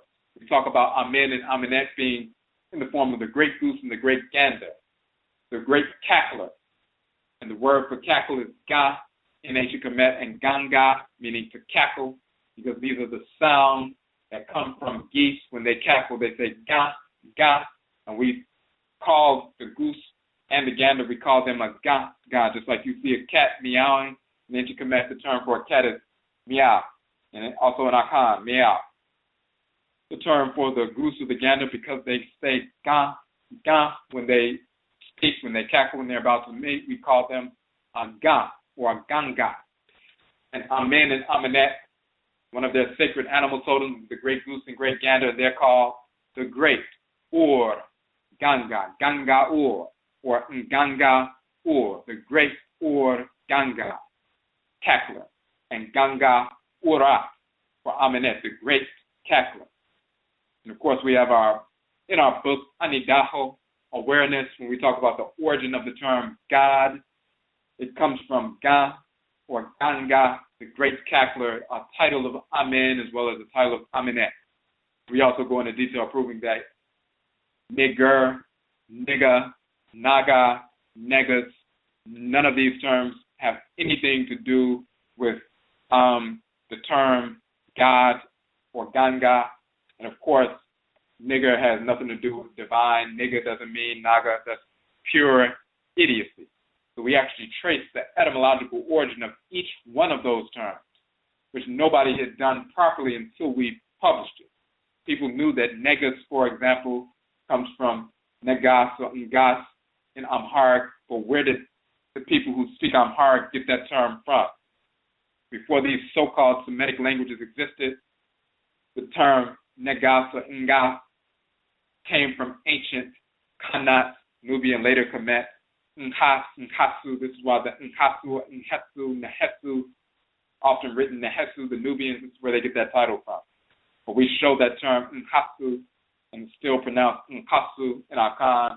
This is where you get Ngasu or Nagasu from. The root is Kasu, and it's a title of Heteru, but it has to do with surpassing, going beyond, dealing with ornamentation and royalty and a number of different things, but it's Kasu, and then the end prefix is Nkasu, and it becomes Nkasu in ancient Kemet, Ngasu or Nagasu or Negesu in ancient Ethiopia. But it's not Negesu, it's Ngasu, and the root is Gasu. That's where it comes from. So Kasu has nothing to do with nigger. That's idiotic. And we go into detail about Naga, we go into detail about the term Negro and Necro and everything, and then we show the term, the root neck, with Necro and Negro and Negro, and later Negra and Nigger and Niger and so forth. Nek and Neku, going back to ancient Kemet, meaning foes or enemies who are crushed or beaten to death. Nika, this is where Niga, Nigra, Negro, Negro comes from. It's always been a derogatory term. So we proved that in our book in detail. And of course, Niger comes from God, Ngaren, God, Ngaren, become Ngaren, Nagarin, Niger. But God, Ngaren, means the river of rivers. God in ancient Kemet means river, God or Gadi. And then Gadi, Ngadi, becomes the river of rivers. And this is what when they saw the great river, so-called Niger, in the western part of the continent, our people called it, or the Tuareg people called it the Gadi Ngadi, the river of river, the stream of stream, the water of water, Gadi Ngadi. And Ngadi became Ngadi, or Nagadi, or Niger, Nigadi, and so forth. That has nothing to do with nigger. It's Gadi, Ngadi, river of rivers. And the Ngadi, or the of Gadi, became contracted into Ngadi, and Nagadi, and Niger, excuse me, and later on mispronounced. Has nothing to do with God. It has nothing to do with nigger and all that other nonsense. So we go into detail about that. But just going back to that, when we talked about, the reason we got into that because we were talking about the origin of the term God. We proved that in the book. But when we talk about Ganga, Amen and Amenet, cackling, releasing the first sound vibration, create the black substance of space, and then the black substance of space begins to vibrate because of the cackling, the sound vibrations of Amen and Amenet. That great black plasma begins to become fluid and begins to move and wave and generate waves of energy. And then those waves of energy are birthed Nun and Nunet after Hehu and Hehu, the expansive and contractive forces expand and contract within that black substance. Then the wave energy is birthed Nun and Nunet, and through Nun and Nunet, Ra and Raed are birthed from that black substance, and then you have the Creator and Creatress, the fire and light, exploding from the black substance of space. But the key is Ganga Ur, Ganga Urat, the sound vibrations that they use. Ga means to release sound vibration from the lips, Ganga, but it also means to pour. It means to invoke or to call, Ga or Ganga, but it also means to pour. And then when you look at the pot in ancient Kemet, it's called Ga as well, pouring libation. So when you see that stone in the midst of the bowl and the libation is poured, it's the exact same thing as the ancient primordial earth that gets surrounded by water, and then a portion of the ocean floor rises up above the surface of the water, and that becomes the first landmass of earth. That is Afuraitkaitnut, the continent of Afuraitkaitnut. So when you're engaged in the pouring of libation over that stone, you engage in the recreation of the universe. Once again, you have the water, you have the stone, which becomes the earth, you have the fire, which is the candles, you have the air being purified through the sat and toro, through the incense and so forth.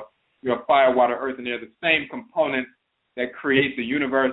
Now you have created a miniature universe for your Nsamanfo and the Abosom to take up a residence in, so they have physical space, bere, to communicate with you and calm at a specific time, bere, in a specific manner, bere. Now let's get to the manner. We talked about the space. Let's get to the specific manner. And these are suggestions, of course, and this is the way we do this in our AKANFO Nanasom. You find very similar across the board. Again, some people don't use a basin. Some people pour libation in a plant and so forth, but very often people will use a gourd or some kind of basin and so forth. Some people will use candles. Some people will not. Very often we would have, we can have candles in the house and so forth. We have an article called Nsamankommere, Ancestral Shrine in Kamit, where we show busts carved in stone as well as wooden carvings where our people used to have in our home, in niches in the walls and so forth, a bust or a carving of the deceased ancestor or ancestress, and they would give offerings and pour libation at that space in the home. So just like we do that in urban areas and rural areas in all over North America and so forth, we have shrines to our ancestresses and ancestors in the home, and we give offerings and pour libation to communicate. We've been doing that since ancient Kamit and Khanit across the board. So we have an article dealing with that. So people do things differently, but there are fundamental things that are very similar across the board. And once again, your Nsamanfo will direct you as to what you should have for them as well as for you to optimize your communication with them on your shrine. So these are just basic elements. All right, so we suggest that you bathe, cleanse yourself, and cleanse the area before going to set up the NKOMMERE, and before approaching it. Put on white clothing at this particular point, and just like you have black is receptive, pulls in all energy, just like it's summertime, you wear black, you get hot because it pulls in everything. So you're trying to reflect some things to be a little bit more cool, so you're not swamped with all that heat. And in the same sense, sometimes you put on white, so you're not pulling in everything. You're remaining cool, so you can be open and perceptive and focus and attune your own craft so you can listen. Sometimes when people, if you go out into a situation, just even in a public setting, a whole bunch of different people talking, you listen to a number of different voices, a number of different expressions, people's body language and so forth, you can be distracted. But when you tune those kind of things, push them back a little bit, focus on your own spirit first and who you're trying to communicate, and you tune other people out so you can focus exactly on who's who and what's what, then you have a more optimal communication. So it's a similar thing here with the white. You're repelling anything that you don't need so that the only thing you can focus on is specifically the specific Nsamanfo that you're trying to communicate. And of course, the Abosom you're trying to communicate with, and any other discarnate spirits or conditioning that you have, inculcated within yourself, or any other discarnate Nsamanfo, whether they were nice people or not, you can push that to the side so you can focus specifically on who you are and what you're trying to communicate, how you're trying to communicate. The next thing we say is do not consume any alcohol or other drugs, including cigarettes, cigars, marijuana, illicit drugs, etc., before going to the NKOMMERE. Certainly, we should not be consuming these toxic substances at any time. They are manufactured and promoted by the whites and their offspring. as chemical and biological weapons of mass destruction, specifically for Afurakanu, Afuraitkaitnut. And we did a broadcast recently, Akumasa, substance abuse abstinence, and our ritual method to overcome alcohol, tobacco, marijuana, and other drug use through the practice of ancestral religion. Yes, of course, marijuana is a drug. It destroys abatum, melanin. It perverts that, creates a hybrid chemical, binds with melanin, makes us get hooked quicker and stay hooked longer, creates, deepens or widens the synaptic cleft in the brain, slows down transmission, places tar in the lungs at a higher level than cigarettes. So when the whites and their offspring, who are our enemies, put forward false studies talking about there's nothing wrong with weed, and they want to, of course, make it legal so they can make us a nation of zombies, it's because they would like to destroy melanin-dominant Afurakanu, Afuraitkaitnut people by coercing us and convincing us to embrace burning something, turning it into polluted carbon, and putting that carbon into our lungs in a polluted fashion so that we can suffer physically.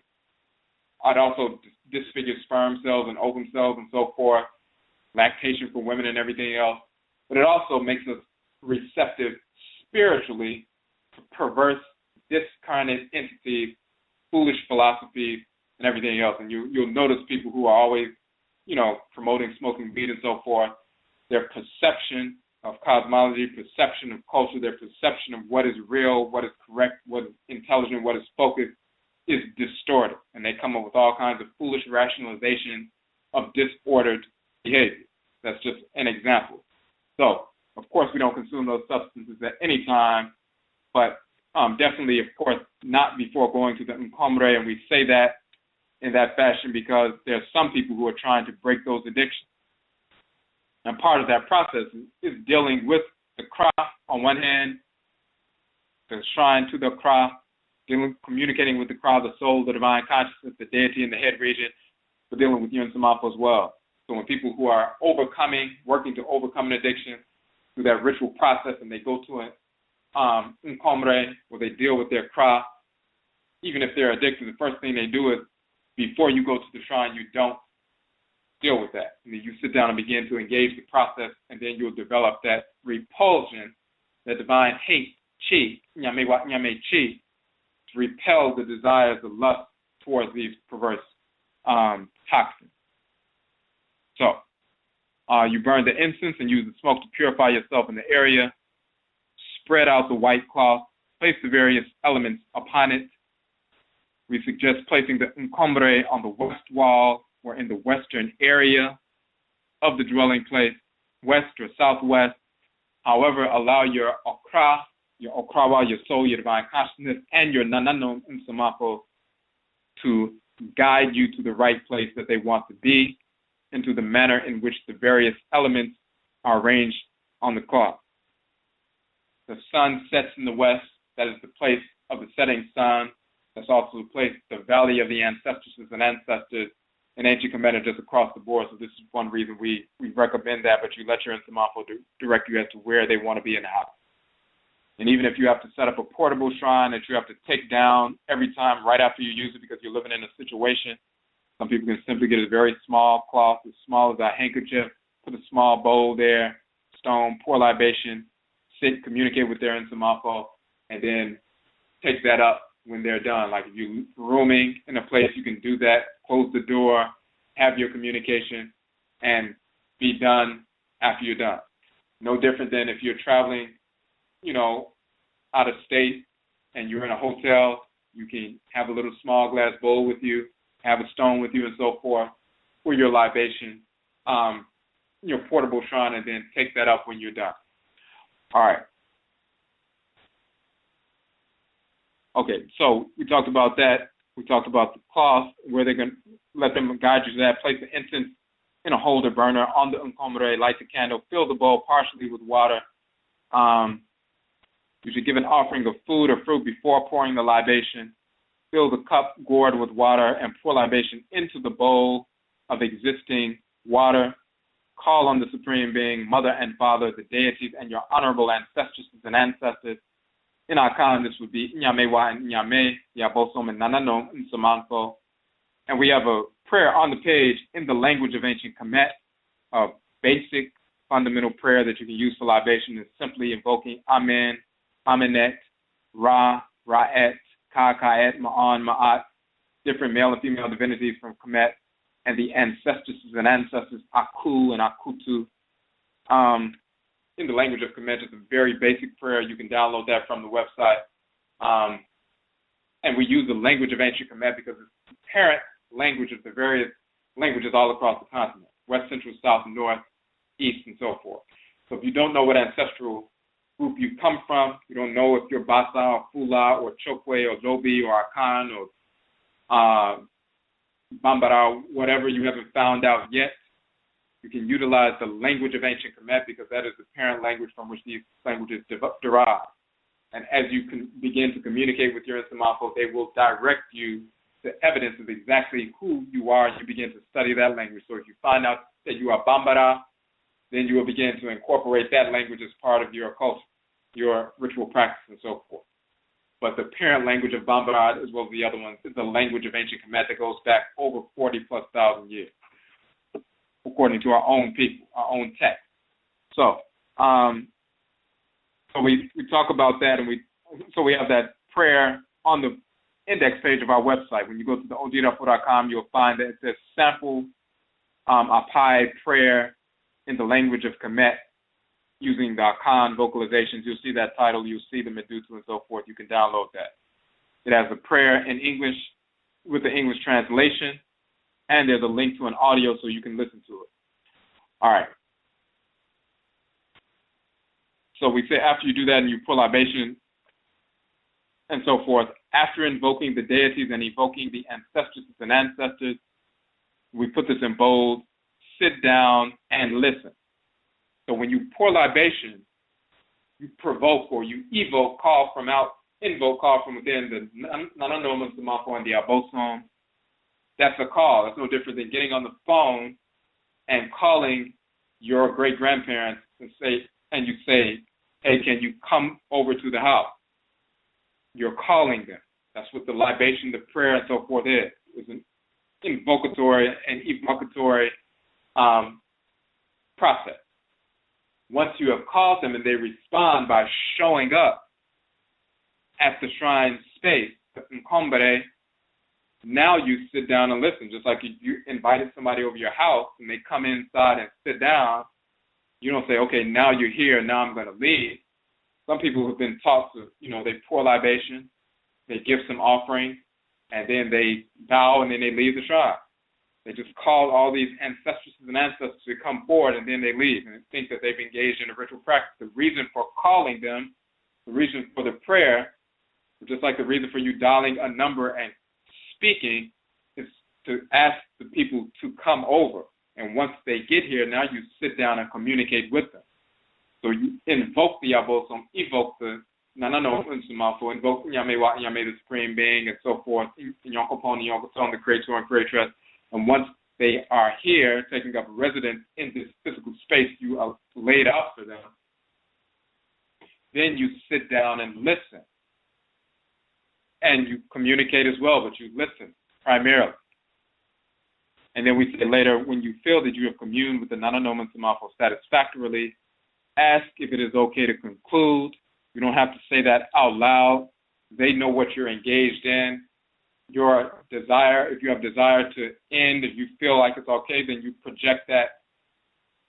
You will feel from them a negative or positive response with regard to whether or not it's time for you to get up and be done, or if it's you need to sit down and listen more and focus more and engage in susu, so-called meditation, susu, reflection, attunement meditation, to listen because they have something else to place in your mind, place in your head, show you, teach you, and so forth, or to give to you energy-wise as well.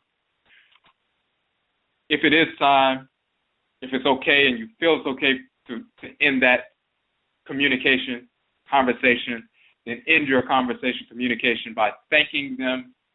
In Akan, that's Mirase, Mirase, In ancient Kamit, it's Dwa.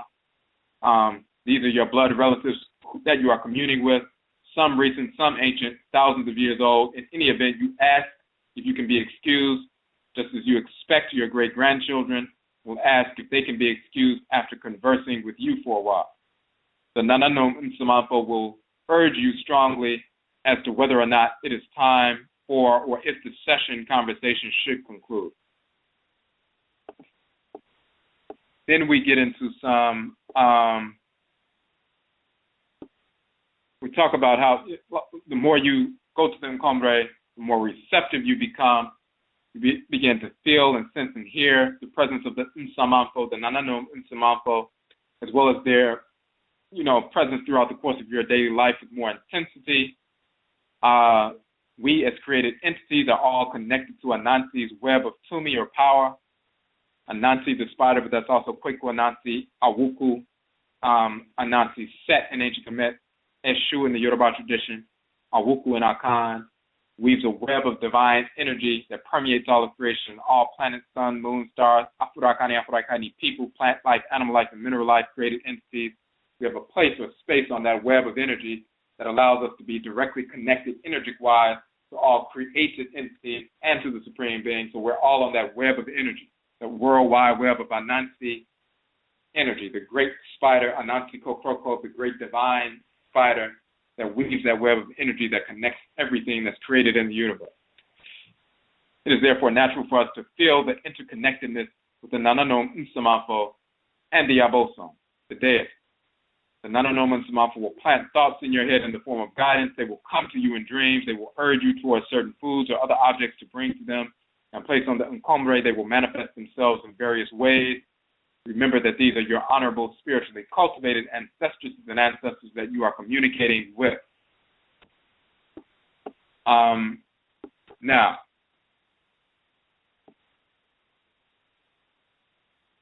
before we get into that next section, just want to make sure we didn't miss anything in the chat room.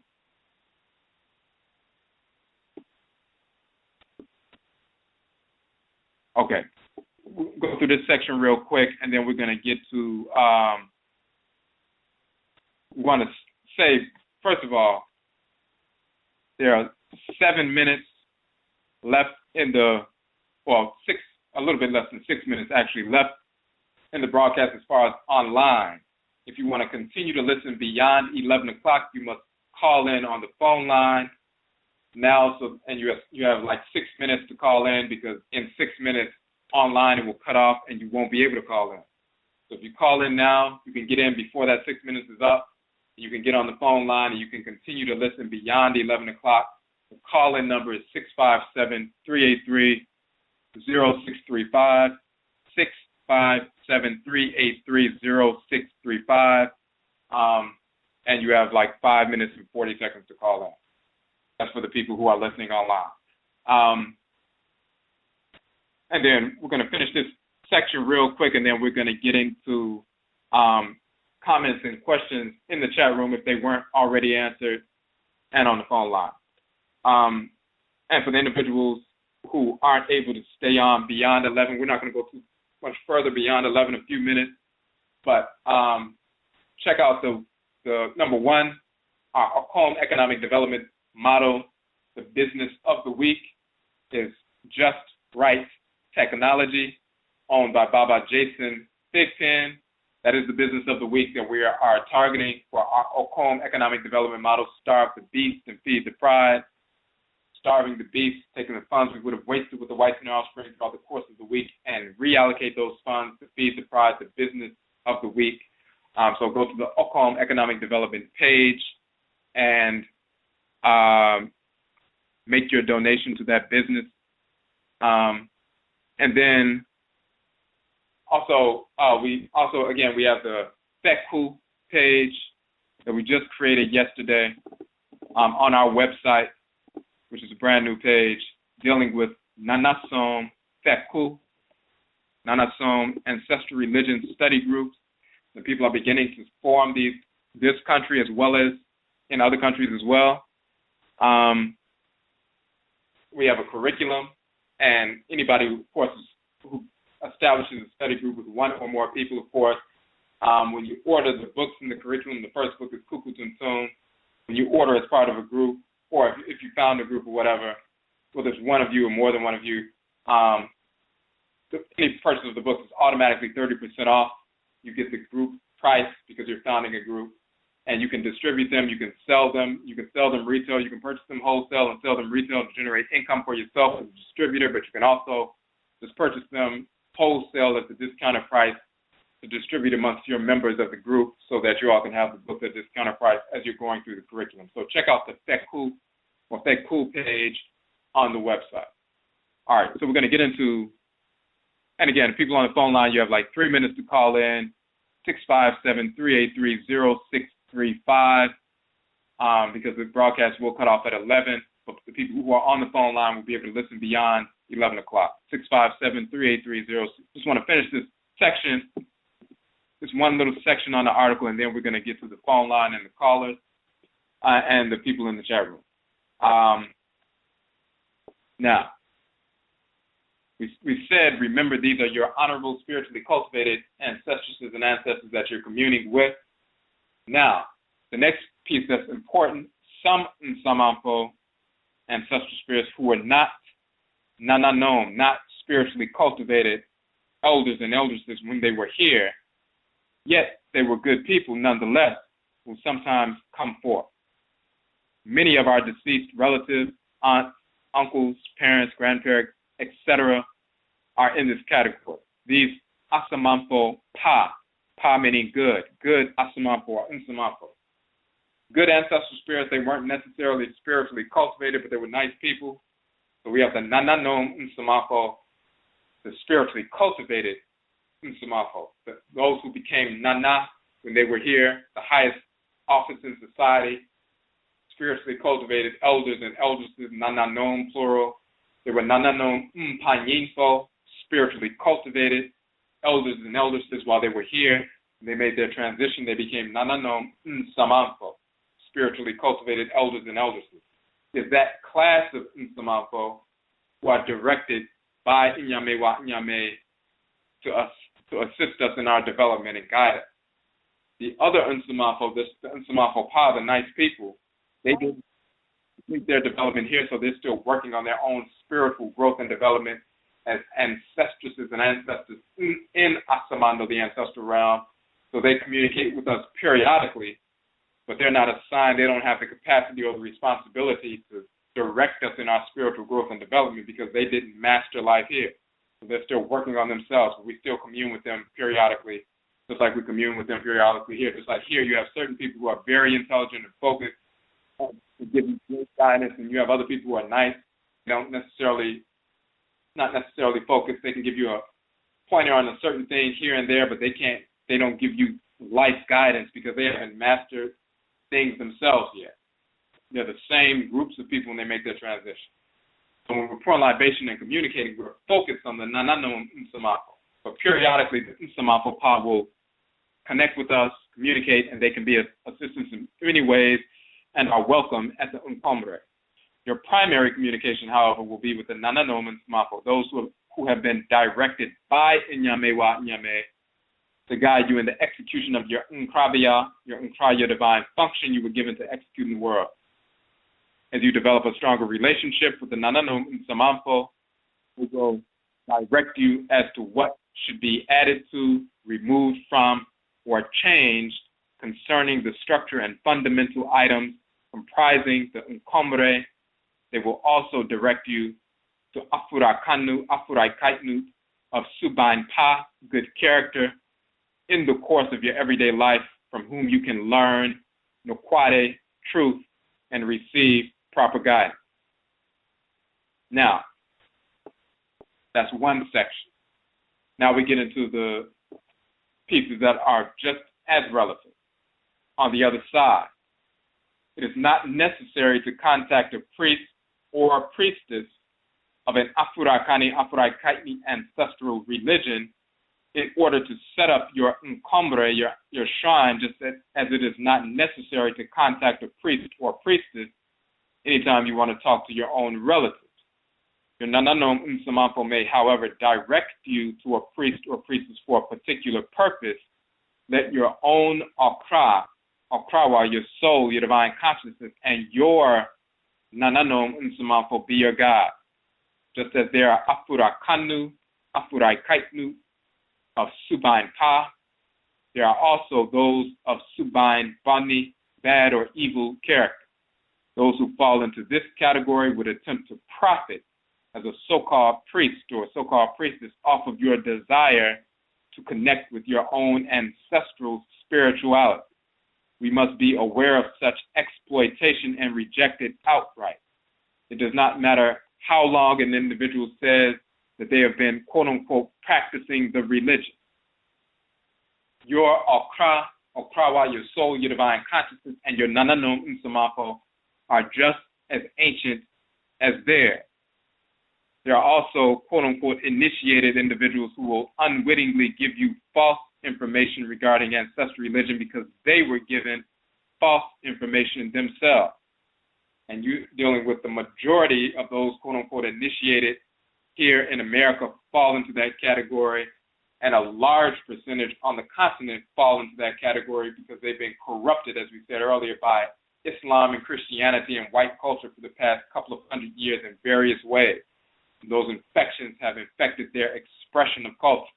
So on the outside, they look like any traditional person and speaking a traditional language, but internally they've incorporated an infection that's hidden within the language and practice of the culture that you may not perceive initially.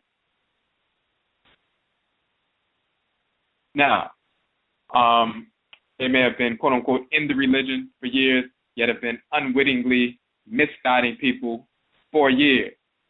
Do not be disarmed by a pleasant demeanor or a seemingly sharp intellect coming from such individuals. This is how many Afurakanu, Afuraitkaitnut are placed on the wrong track against their own Akra and Nananom Nsamanfo. Follow your Akrawa often manifests as your first mind, but that you have to know the difference between whether that's your Akra pulling you or just some other discarnate entity or misguided conditioning, and you learn that by dealing with your Nsamanfo consistently, you begin to know the difference. So when you have a pull in your head region, is it your Kra? Is it the Nananom Nsamanfo? Is it the Abosom? Is it one of your old conditionings? Is it a discarnate spirit, non-relative or relative who has no good intentions towards you? You can tell the difference between the way people communicate, just like you can feel the difference in energy in people, just like a mother and a father can tell the difference in the way a child cries after they get used to the child very quickly. One cries for hunger, one cries because they may be tired, one cries because they're in pain, one cries because they're sleepy. You can tell the difference between the way that they're crying. One cries they need to be changed. So depending on the way they cry, you can determine what's happening. The way information, the way energy comes to you, the way the thoughts are planted in your head, you can determine whether or not it's coming from the Kra, coming from the Abosom, coming from the Nsamanfo, coming from Nsamanfo Pa, coming from discarnate entities who are not related to you, coming from your own conditioning that you are promoting as something deep and heavy, and it's really just your own condition. So you can learn the difference. But you follow your Akrawa above all others. Harmonize with the quality truth of your Akrawa, and you will never, and we bold that, never be guided wrong. In this, the Abosom and Nananom Nsamanfo will always support. Only blood relatives are evoked at the NKOMMERE, Ancestral Shrine, for only those individuals can be your Nsamanfo. Deceased friends or acquaintances, although you may be connected to them, must ultimately go to their own living relatives to connect. So you may be adopted, you may have had close friends and so forth. Those are not your blood relatives. They don't come from your blood circle. They're not connected to the same energy complex and clan that you've been connected to for thousands of years. They have their own clans that they need to connect with. You have absolutely no obligation to communicate with deceased relatives who were child molesters, murderers, rapists, criminals, alcoholics, drug addicts, child abusers, spousal mate abusers, had bad character, etc. They must be summarily rejected whenever their presence is felt. These are the Nsamanko Bani, evil, disordered ancestral spirits. They have their own spiritual development to work on. They must suffer for every injustice that they meted out to other Afurakanu, Afuraitkaitnut. Do not attempt to stand in the way of this divine retribution. You would be attempting to subvert Nyamewa, Nyame, Nsheshe, divine order. They and their spiritual cultivation are not your responsibility. They deserve every bit of suffering that they meted out.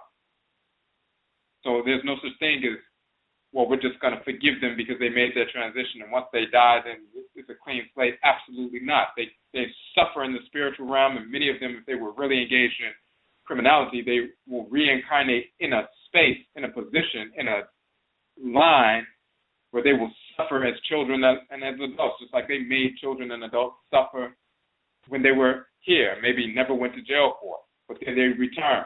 You see some people suffering for years from the time they're children and so forth. Sometimes these are the same people who are making children suffer in the past. And they're drawn into a womb space, drawn to a specific blood circle where people were, put themselves in a position where they will be vulnerable. They're drawn into that kind of space, and then they don't have protection because Nsamanfo are not protecting them because they were criminals as well. So you don't step in the space of that divine retribution. They need to suffer, so you cut them off. This whole notion of unconditional love and all of that idiocy comes from the whites and their offspring. There's no such thing as unconditional love. When people say that, they're repeating the nonsense of the whites and their offspring because they don't know what love is. They don't recognize that the word love and the word law are the same word in Afurakanu, Afuraitkaitnut culture. There's no such thing as unconditional law. Law is the basis of that which is conditional. Divine law sets the parameters within which, or the conditions within which, things will operate according to the divine order. So how in the world can you have unconditional law when law establishes that which is conditioned? That's absurd. That's insane. The whites and offspring want you to accept all and reject none because that's the way for them to control. They want you to reject your immunity so that cancer cells can assault you and you have no defense. So they can assault you and you have no defense. This is why they promote this idiocy of unconditional love and turning the other cheek, which is insane. The Abosom, the Supreme Being, teach us to embrace law and love and execute divine hate. That's divine order. Also, you have absolutely no obligation to deal with any non-Afurakani, non-Afuraitkaitnut deceased individual who have polluted your people's blood circle in the past or present. Such communication is against Nyamewa, Nyame, Nsheshe, or divine order. This includes communication with any and all white, Asian, so-called Native American, Indian, Arab, Hispanic, Latino, Latina, etc., discarnate spirit. These groups, the Achiwadiefo spirits of disorder who incarnate that way, are not your ancestresses and ancestors. They do not qualify as Nananom Nsamanfo or Asamanfo Ptah. They were simply invaders into your family blood circle. They either forced their way in through rape or someone let them in because they succumbed to spiritual, cultural, mental rape.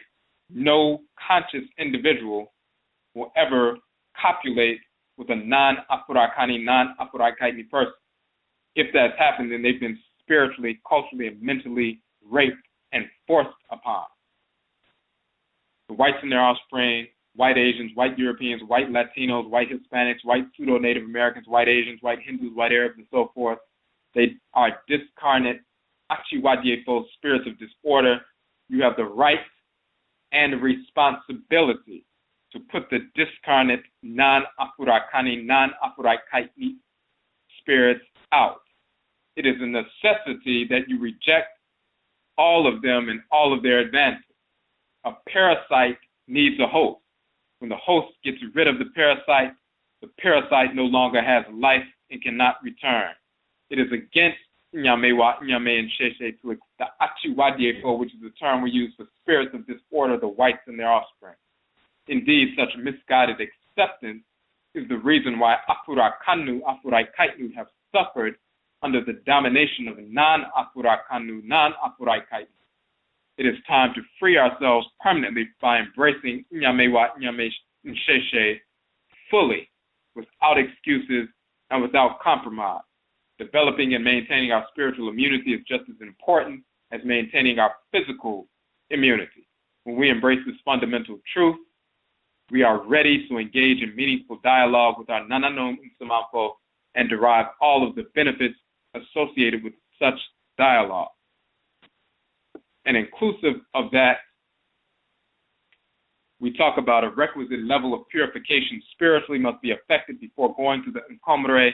We must purge ourselves of all the false notions of pseudo, false religions, philosophy, including all forms of Christianity, Islam, Judaism, Hebrewism, Buddhism, Gnosticism, Kabbalism, Hinduism, Vedanta, Rastafarianism, Sufism, Taoism, and all other non-Afurakani, non-Afuraitkaitnut pseudo-religious practices, including Moorishism and all that nonsense, atheism, lost landism. All the fictional cartoon characters of the Bible, Quran, and Talmud must be rejected without compromise, totally, wholly. We must recognize that these pseudo-religions, these fictional characters, are the means by which we are indoctrinated to reject real religion, Nanasom. So therefore, we always talk about Kukutunsum, the ancestral jurisdiction, Ubenshang, the ancestral summons, and Wabo Jida.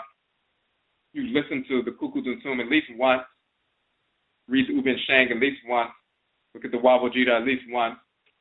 That reorients you. You don't have to memorize them, and then go to the Ancestral Shrine, and then you move forward in a purified fashion with a purified focus, fully open to receive what's going on. And of course, by the way, inclusive of recognizing you don't embrace discarnate spirits, perverse spirits, of course that includes anybody who's engaged in dissexuality, homosexuality, that is insane, perverse, disordered, has no basis in reality, and it's a subversion of Nyamewa Nyame Nsheshe.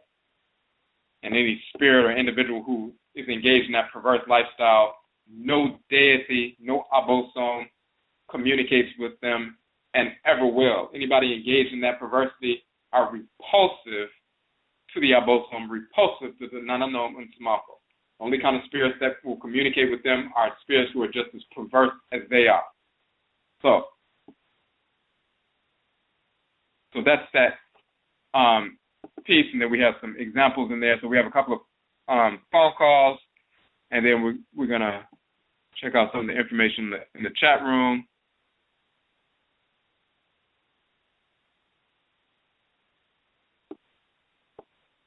Okay. And one question in the chat room was talking about what's the best approach. So when you go through this article, this gives you that step-by-step approach dealing with the Nananom Nsamanfo, the spiritually cultivated ancestors and ancestors. So this NKOMMERE Ancestral Shrine Communication article is giving you that breakdown. I know you came in a little bit later in the chat room, so this is when you go to the link, NKOMMERE.pdf, that we posted in the chat room, and you'll see you can download this entire article in detail. All right. Okay. And there was a question dealing with the fruit offerings and so forth. When you go to just to give you some detailed information, giving offerings, it's a way, the fruit as well as mineral life and different things, just like plant life, animal life, mineral life, and Afurakanu, Afuraitkaitnut, human life, we're all categorized. It's like your different organs have their different functions, and the cells of the organs support those functions. There are different organs within the body of the Supreme Being that regulate order within the great divine body of creation. The organs are the divinities. We are children of those different organs, and there are animals who are children of those different organs. You have certain animals who are abosom, use them as animal totems, certain plant life that are sacred to certain deities, certain mineral life utilized for offerings to certain deities, and of course certain people are connected to certain divinities, fall within that energy complex. So when we utilize a fruit offering or vegetation or mineral life and so forth, it resonates at the same frequency of these abosom. So it stimulates their energy and allows us to attune to them in a harmonious fashion. So when you're dealing with it practically, and we go into some detail about that in the Ubin Sheng, the Ancestral Summits, but just dealing with it practically as we're talking about in the article, when you go into if you don't know what specific fruits or vegetables or whatever are associated with your clan or associated with your Nsamanfo, it's okay, because what you need to do is when you attune to them, when you go into the store, you tune to your own crop, and you know you want to give a food offering to your Nsamanfo, as you're going through and deciding, should you take this or should you grab that, you will have a strong pull either towards taking this particular food stuff or rejection or repulsion from it. And that's your Nsamanfo as well as your crowd directing you in the moment. And then you begin to recall and record those things, and then you'll find out later, once you study your culture and your clan and so forth, once you discover that the same foods that you were repelled from giving, you'll find that these were dietary taboos and so forth all along. So if you don't know exactly who you are, what clan you come from and so forth, when you decide you want to give an offering of food or some other kind of offering to the Nsamanfo, as you move towards that and you tune into them, tune into your crop, as you move towards that item, if you feel that repulsion, then you do not grab it. If you feel open to it, then you take that and then you record it. And when you sit with the Nsamanfo, you ask those kinds of questions. Then this is the central institution of learning. Normally we learn from our Nananom Nsamanfo, spiritually cultivated elders and eldresses in the community, because many of our elders and eldresses are not spiritually cultivated in the sense that they're still embracing false religion. They can't give us that kind of direction, but the Nananom Nsamanfo, the spiritually cultivated ancestresses and ancestors who are with us, assigned to us, they will give us that kind of information. So Nsamankommere, the Ancestral Shrine, is the central institution of learning in Nanasom, Afurakanu, Afuraitkaitnut, ancestral religion, and any physical individual who teaches you something, it should comport with what your Nsamanfo teach you and guide you towards. And if it does not, you reject the teacher. You don't reject your Nsamanfo, you reject what the individual is telling you. So again, this is a central institution of learning. So you sit down and you have various questions about who the Nsamanfo are, and who the Abosom are, and why do we need to deal with them, and so forth. You ask all of those questions. You project all of those, that desire to know, that yearning to know, directly to them, because they are there to teach. Just like when they were alive, they were teaching. Just like you teach your children, and when you have grandchildren, just like you want to teach them and put them on the right track now, when you make your transition, you're going to continue to want to guide your descendants. And when they call on you in full libation, you will come to the shrine and teach them and guide them. So that's what we're doing. And again, when you talk about, there's a question, how do you actually detect their presence to really know they're there and not just be inserting your own wishful thinking? The more consistent you are, and we mentioned that in part of the article, the more consistent you are with going to the NKOMMERE, the more intense the communications will become, and then you will be able to denote the difference, delineate the difference between the kind of communications that come from the Nsamanfo, the kind of energy they project, the kind of energy the Abosom project, the kind of energy that discarnate entities who are not related to you project if they were near the shrine for some reason, as well as your internal conditioning that, emerge sometimes. There are differences in the way that they manifest. And just like we talked about the differences in the cry with a child, you begin to delineate the difference based on experience, based on consistently dealing with them. And the more you go to the Nsamanfo, the more you become accustomed to their energy, the more you become accustomed to the differences in the way different project and communicate.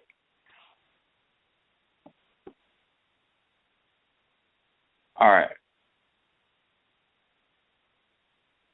And when we talk about, there's an article in Nsamankom and the Seven Senses, as you mentioned.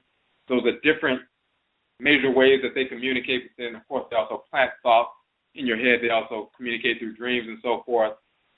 But those non-ritual media of communication, as well as ritual media of communication, but the non-ritual media of clairvoyance and clairaudience and clairgustance and claircollibrance and clairalience and so forth, seeing and hearing and tasting and feeling and beyond the physical. In that article, we detail those. Those are different means by which they communicate, different for everybody. Some people can see Nsamanfo, some people can't. They can hear them, some just can feel them. Some lose their sense of time, a sense of balance when the spirit comes into the room and so forth. People are different. But the more consistent you are, just like the key is, everybody goes to a shrine on a regular basis. A shrine is NKOMMERE, as we said, a space of spiritual communication. But there are artificial shrines, stationary objects by which we sit in front of and become informed by that which is coming from the energy and the illumination that's coming from that stationary object. And there are three major forms of stationary objects that become illuminate. We sit in front of them and we become informed, and we block out everything else while we're sitting in front of these illuminate objects to become informed through sound and through image. Those are televisions, those are, computers and smartphones.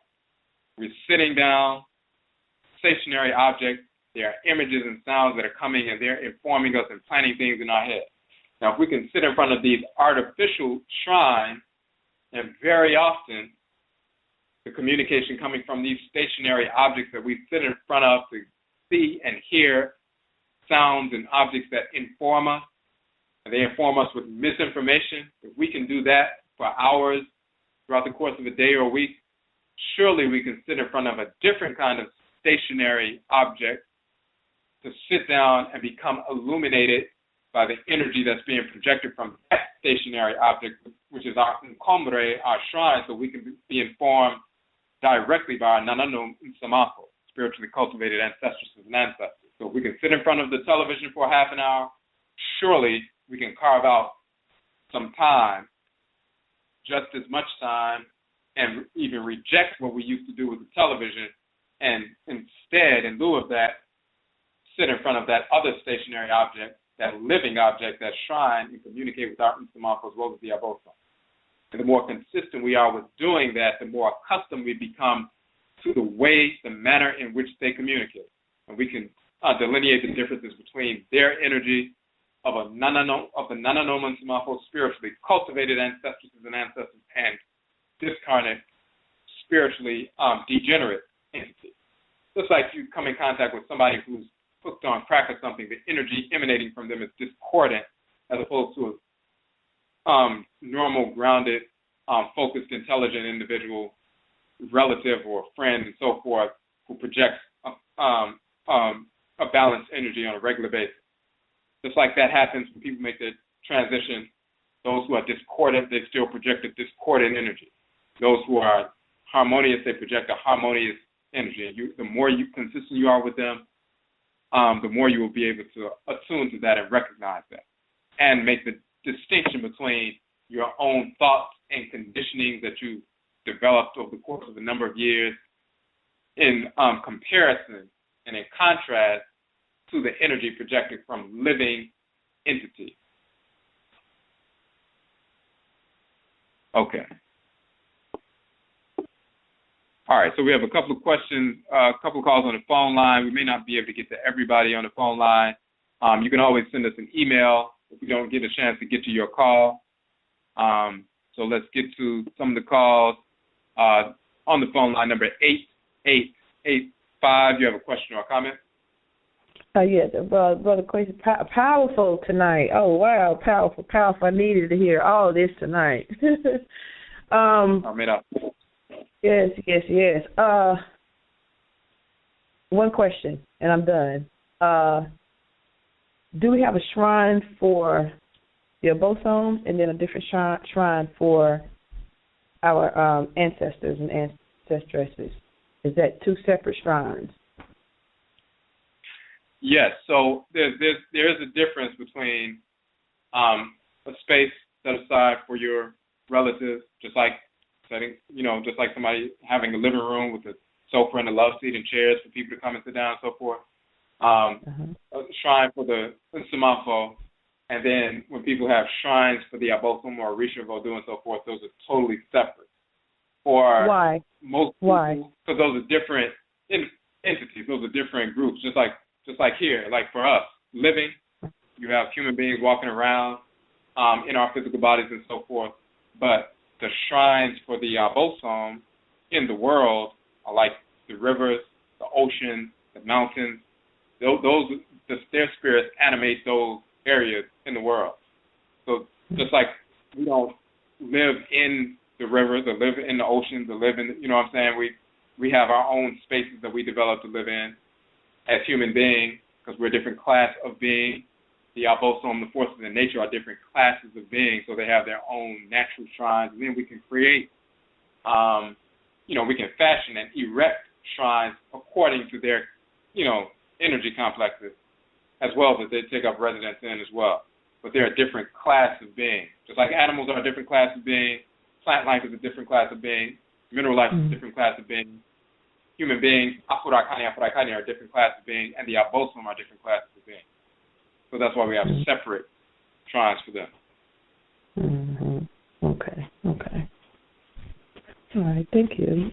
Minase. Okay, Minase, we appreciate the call. Mm-hmm. Okay, and we also have hold on one second. Let me pull this up right quick.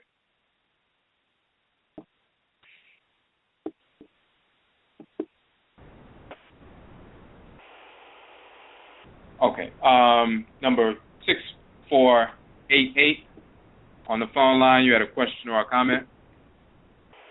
Is that me? Yes. Oh, okay. I couldn't hear the. Okay. How effective do you think John Henry Clark was? You said how effective? Yeah. You mean as far as just in what context? You mean just teaching history and teaching culture and things like that? Yeah.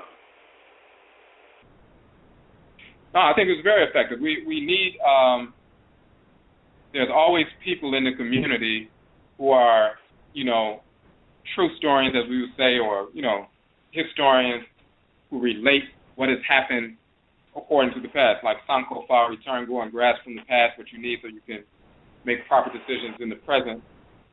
You always have people in the community who will relate things that have taken place in the past so we know how things develop, how, cycles that take place, what things we should be looking forward to and expecting to take place, and we can avoid making, bad decisions based on the kinds of things that have taken place in the past. So we have to have men and women who are focused on that true historical information. So like in our Akan culture, Abako Sem means, that's the term for history, but Abako means one, and Asem means affairs, a story. So it's the one story, the one that's really true, as opposed to just history. We say Abako Sem, the story, or the one story. So we have people who, it is their responsibility to maintain the Abako Sem, or the true story of the nation, of the clan, of the people, so we have a guidepost to determine the manner in which we need to function. So we have, John Henry Clark, we have a number of different people who are engaged in that process, just naturally inclined towards that kind of activity. They were drawn to that. Okay, I was asking because I heard you say something earlier about the Pan-African movements or different people trying to disguise themselves under the Pan-African movements. And, did you see yourself as a Pan-African? Yeah, in the proper sense, what we're making a distinction is when we talk about secular nationalism, some people thinking that, atheism is the way, or just following socialism or trying to blacken up socialism, or thinking that all we have to do is deal with capitalism and imperialism and everything is going to be taken care of because race is not the key, it's really socialism. All we've done is blacken up white culture and try to make it something that it's really not. And then, of course, the integrationists just want to assimilate with the crackers. So most of our people who have studied something have rejected the whole integration piece. But when we deal with the way people consider themselves, Black nationalists, Pan-African nationalists, and so forth, it's still truncated very often. when we talk about being Afuraitkaitnut, or African people, a proper notion of Pan-Africanism is naturally woven into that, because the title Afuraka, the children of Ra and Ra, the creator and creatress, that means every black person everywhere around the world, past, present, and future, we're all connected through the Ka. The Ka is the soul, through Ra and Ra is the divine living energy, spirit, and Afu is the term for flesh. So flesh, spirit, and soul, we're all connected as Afuraitkaitnut people. And then when we understand that connection and our relationship to our ancestors and the forces in nature, then, you know, that a real sense of Pan-Africanism is buried and woven into that whole construct.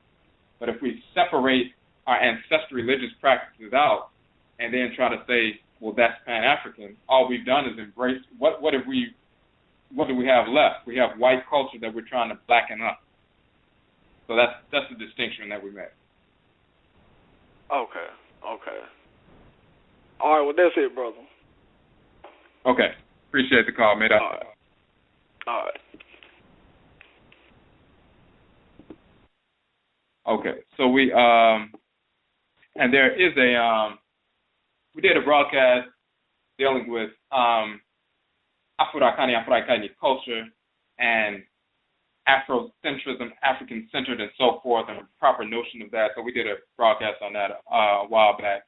And then the broadcast when we deal with, it's called OHA 100 Nanasom Rising. When we did that a few weeks back, this is when we get into that discussion in detail. All right. So, okay. So we're going to have to end it here. It's 11:33. We have a couple of people on the phone line that we didn't get a chance to get to, but send us an email if you have some more questions on this particular subject matter, and then we can answer those or direct you to the information on the website that would answer that in detail. So we will be back on tomorrow for Ojita Purification. So again, Yedase, we thank you for everyone for tuning in to the show. Again, if you have any questions or comments, send us Twitter. We're on Twitter as Ojidafo. Of course, we have our regular website, ojidafo.com, ODWIRA as in free, O.com. We also have, we're Ojidafo on YouTube, Afuraitkaitnut on Facebook, and Ojidafo on Instagram, so you can connect with us on those various sites, social media networks. We also have our own social media network, Afuraka-Afuraitkaitnut.ning.com. And that's the site we have that's separate from Facebook and so forth. It's a private site we own, people studying the same kind of information all over the country, different parts of the world and so forth. And you can get to that site. You can join it. We post blogs and videos and discussions, and, you know, people are starting study groups and everything else. So you can get to us through there as well, and you can join that particular network. And we also wanted to show there's a specific, some of on our YouTube account, we have about 118 broadcasts on Blog Talk Radio.